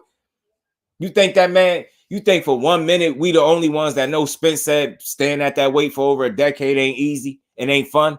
You think Terrence Crawford and his team don't know that man said that? It's just something to think about. It is another angle. But you got people saying Spence is waiting Crawford out because he older.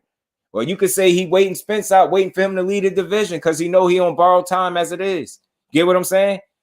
Anytime this fight gets postponed from this point on is a bad sign. It's less likely to happen. The longer it takes, the less likely it is, in my opinion, to happen.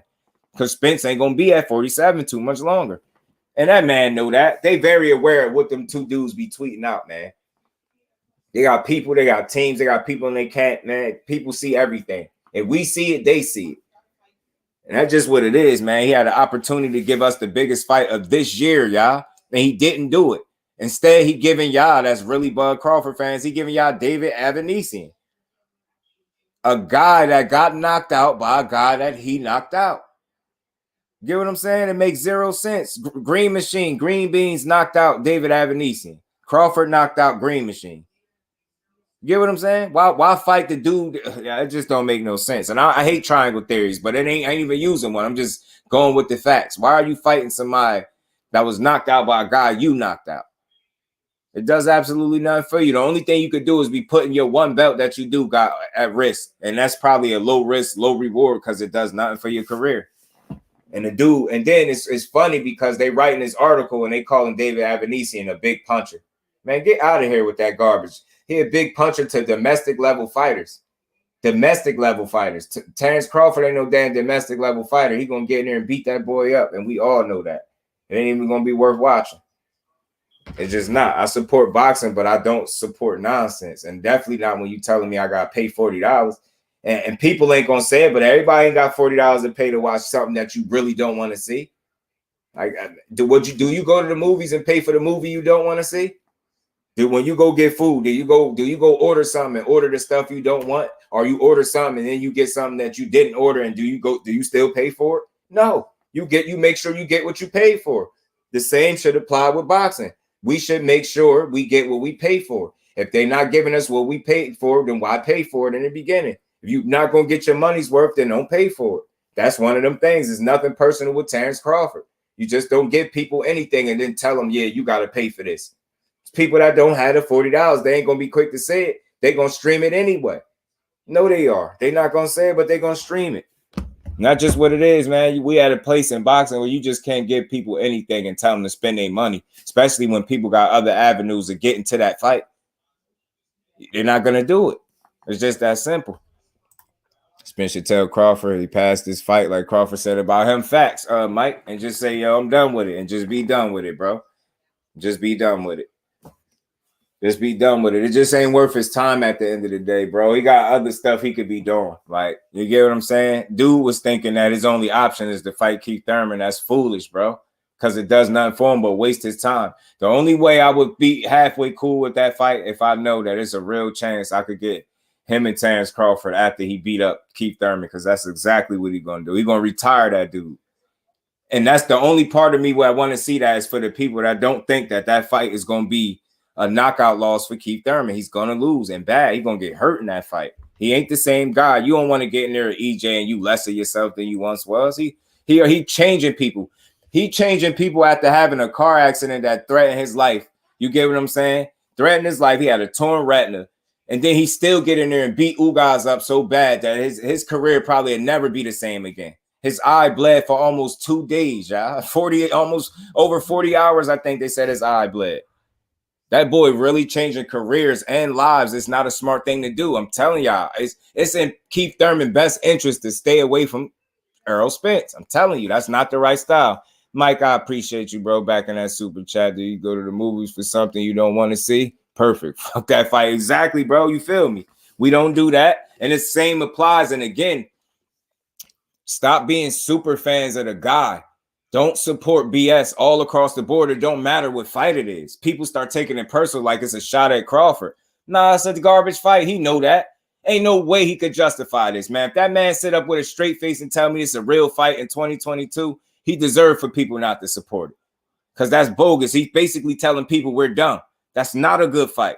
That's not a good fight. How was that a good fight when Undisputed? You one fight away from Undisputed when a guy did all the heavy lifting and served 3 belts to you on a platter. The only thing you had to do was win your belt from Jeff Horn, a title holder. He wasn't no real champion. You won your belt from Jeff Horn, a title holder, who arguably won that belt because they robbed Manny Pacquiao. But he beat that one guy, and the only thing he had to do was maintain his one belt while Errol Spence went on a shopping spree with belts, taking the belts off the champions. I just can't understand how people support this dude continue to just like make you scratch your head.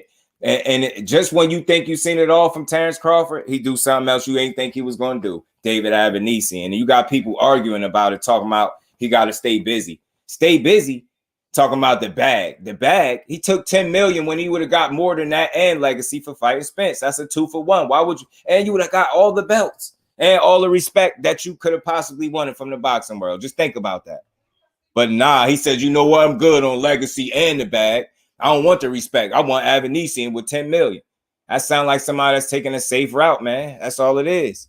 See a future good fight between Castano versus EJ. Good fight to promote. I keep saying that, Fake. Appreciate you again, Mike. Much appreciation to everybody that pulled up, man. You're going to have a hell of a conversation. I see future good fight between Castano. Oh, yeah. If EJ never had that crash, I wouldn't pick Boots over him. My Baron, I still wouldn't pick Boots over him, bro. I still won't. I still won't pick him. About 90%. Nah, man, would never be the same. Yeah, but you know what? Sometimes, Mob, that's not always a bad thing because you know who else they told us wasn't going to be the same? And we just got to see him fight? Deontay Wilder. Told us he took too much punishment. I wonder how he's going to look. He should retire. He'll never be the same man again. And I agree. I think they was actually right about that. But it's a good chance that he came back and looked a little bit better. And if he ain't better, he definitely different. So he ain't the same. So they are right about that. Deontay Wilder ain't the same. TBS, what's good with it, Kyle? Salute to the boxing section. What's good with you, bro? The original Skywalker, what's good with it? Appreciate you pulling up. How you feeling? Y'all make sure y'all sub to the channel too and smash that like button, man. Come join the family. We've been in here for over 3 hours, man. I'm about to close out in just a second. Some people say he took the easy road waiting for Bud to age. Yeah, I know. I just think that's I just think that's somebody grasping at straws. That's like, if they really think that man, like you just got to look at it like this. When has EJ not done what he said he's going to do, right? I always tell people, just listen to the fighters and then see what they do. Don't just listen to them. See what they do after they say what they say. He does what he say he's going to do. He told you he was going to get all the belts and come get him. You get what I'm saying? Then he also told you once I got the belt, he said, Terrence Crawford, I'm coming for that motherfucking belt. He said, you're going to see who holding up Undisputed. And look what we have today. We have a holdup, y'all. You think it's the guy that he's telling y'all what to look for. He's telling you, watch who holds it up when I get there. Watch it be some other shit. And look what we got, y'all. We got some other shit. We got David Avanesian. You got to know that that's not Spence. That's a dude that really was trying to make the fight. He don't have a fight right now because of that reason. Yeah, I think him and Castano got some old unfinished business anyway. Castano beat Spence in the amateur. So that'd be a good fight because Charlo will bust him. Bust who? Spence? That's just one KO. Spence has been on the declines. Durability hasn't been what it was since Porter. I mean, if you say that, if you say so, but his durability, I don't think so, because you got to think. Look at how. I mean, shit. What evidence do you got to support that his durability is on a decline? You get what I'm saying? It sounds like something to say, but what evidence do you got to really support it? Like, what shows you that his durability is declining? Oh, I got you. Hold on. Man, is that the real TBS or backup? How you got a backup of the TBS? I don't know you have a TBS. Hey, man, is that you, bro? Is that my bro? For real? EJ, don't give a fuck about Bud. Bud age is BS. Dory Jones, what's good, bro? Appreciate you for pulling up. Yeah, Bud don't want to fight. Thanks for the wrench. This back up. Weird. I don't think Buzz scared. I just don't know what's up with him. Yeah, it's all speculation as far as like what's really going through his head. I think it's some doubt or something on his behalf. I do. I really do. And maybe he want to hold the fact that, you know, it's just an angle. Maybe he don't want Errol Spence to become undisputed, because think about it. If he beat him and become undisputed, not only did he beat you, take the one belt you did have, he beat you at the weight class that you in, and then the 147 welterweight undisputed would trump his 140 undisputed, I think. I mean, shit, I gotta agree with Jason. This one, he was taking all them hard shots from Porter. You had a pillow fist of Porter, backed them all up, all on the ropes. He got enough to scare all but for though. Now it's a fact though. He's a fact. He do. He took shots, but I think anytime you gotta think, if you fighting me at my style for 12 rounds, you gotta suspect that you're gonna take some punishment along the way, right? But if along the way through 12 rounds, I spent 12 rounds pretty much fighting you at what you do best, and you only got to get 4 of them, I'll take that any day. If I can fight you for 12 rounds at what you do best, and you only able to get 4 rounds on me, and I get the other 8, I'll take them odds any day. I'll take that any day of the week. And that's what make EJ special. I keep telling people that fight was more competitive than it was close. And what I mean by that is look at the amount of rounds that he truly won was no more than 4 to me. Honestly, no more than 4 rounds. He won no more than 4 rounds to me. Honestly, he did. I'm not doing this.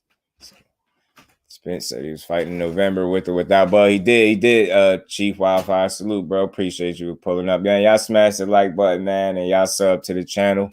Y'all come join the family, turn y'all notifications on, all that good stuff. EJ confident, I believe, can beat that boy Bud up. Yeah, man, I think he's very confident. I think he's more confident than him. Man, EJ Benchek does temperature. You know, Crush was good with it, my bro. He took all them shots from Porter, but Ugas backed him all the way up on the ropes. I mean, that's a moment. Anybody can have some moments. Ugas is a big dude. If you ever look at him, his frame, Ugas ain't no small guy, yo. Ugas ain't no little dude. Yeah, EJ fighting no matter, but I want to see EJ in the chat. In that ring, time don't stop for no one. I want him to get in there and fight. Yeah, that's a fact, man. I just want him to stay active, man. That dude never fall any real smoke. Big Crush, man. They be mad when you say that, bro. They be hot. I had a 7-5. EJ could have been 6-6. They had it a split decision. That was fair. I don't really argue about the outcome of that fight, because I feel like the winner won. So to me, how close it was is really not a big deal to me, because again, I'm gonna say this and tell me when I don't make sense. If I fight you for 12 rounds at what you do best, and because of that the fight ends up being competitive, but I win the majority of the rounds, I'm cool with that. He didn't try to make it a boxing match. He chose to fight him. Porter wanted to fight and he fought back. You get what I'm saying? I did what you like to do best, and I beat you at it, and I dropped you. And because of the loss you took, you was thinking about retiring. You get what I'm saying? And you never was the same fighter again after you fought me. It's a lot, yo. It's a lot. Y'all sub to the Brody Crush too, man. Come run my boy up. Appreciate everybody pulling up, pulling through. Y'all smash the like button for me. We've been having this conversation for a minute, man. Keith Thurman ass is he ain't gonna sign that contract. Even the fact that he said he got one, I doubt it. And like I said, Earl said he'd rather vacate than fight this dude. So I think that whole notion of them trying to make them fight is trying to force EJ to make a decision now. You know what I'm saying? And I think it's whack. I think it's whack. He didn't expect to get punched. That's why Ugas did that to him. He recovered. No, he got distracted from that mouthpiece. They said he messed up the whole match. He needed to stay focused. Another thing too, because I'm glad Ugas came out and spoke about that. Yo, the reason he didn't keep punching because he heard the ref say stop. That's why he didn't keep. You know what I mean? People are leaving out the fact, even if he did say stop, Errol Spence was not supposed to take his eyes off Ugas. That was a mental lapse in judgment. He shouldn't have did it. But again, the dude did say stop, not once, but twice. And not only that, with the mouthpiece, the reason that it was knocked out again, because since he had gotten his teeth broke, he never got his mouthpiece remolded to fit the new teeth that he got in his mouth.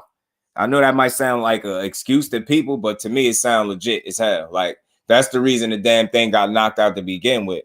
And I do think he was worried about his teeth when he seen his mouthpiece fly out. And he can't have that type of lapse in judgment against Crawford, but I don't think he will. Guys, exactly. That's another thing. And then think he wasn't even on point, y'all.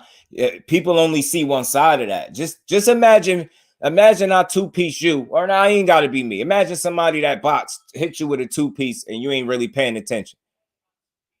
A lot of people would have got knocked down, dropped, buzzed way more than what Spence. He was a couple seconds later, he was ready to go right back at him. And you notice after that moment, he punished Ugas for that two-piece. He made him pay for that. He made him pay for that two-piece. That was the worst thing Ugas could have did, was hit him with them two punches right there. Worst thing he could have did, bro. Worst thing he could have did. Cook and appreciate you, lady. Do. It was a whack mouthpiece too. If Thurman and EJ fight, I'll watch it, but I'll see Thurman get hurt bad. Yeah, he gonna get hurt bad, bro. Bad. That wasn't the 3K mouthpieces. Them body shots gonna beat Thurman down for, man. He gonna get that body broke all up. But yeah, y'all, I'm about to get up out of here, man. I appreciate all y'all for pulling up, having this conversation. I make sure you smash the like button, sub to the channel if you haven't already. Turn them notifications on, man. Y'all already know my slogan. We ain't here to break the news. We here to have a conversation. I think we just had a hell of a conversation, man. So y'all stay tuned. Your boy be back. Salute to Kyle. Salute to the boxing section, too. Salute to my boy Fate. Appreciate you. Appreciate the fam. Salute to the TWT family, man.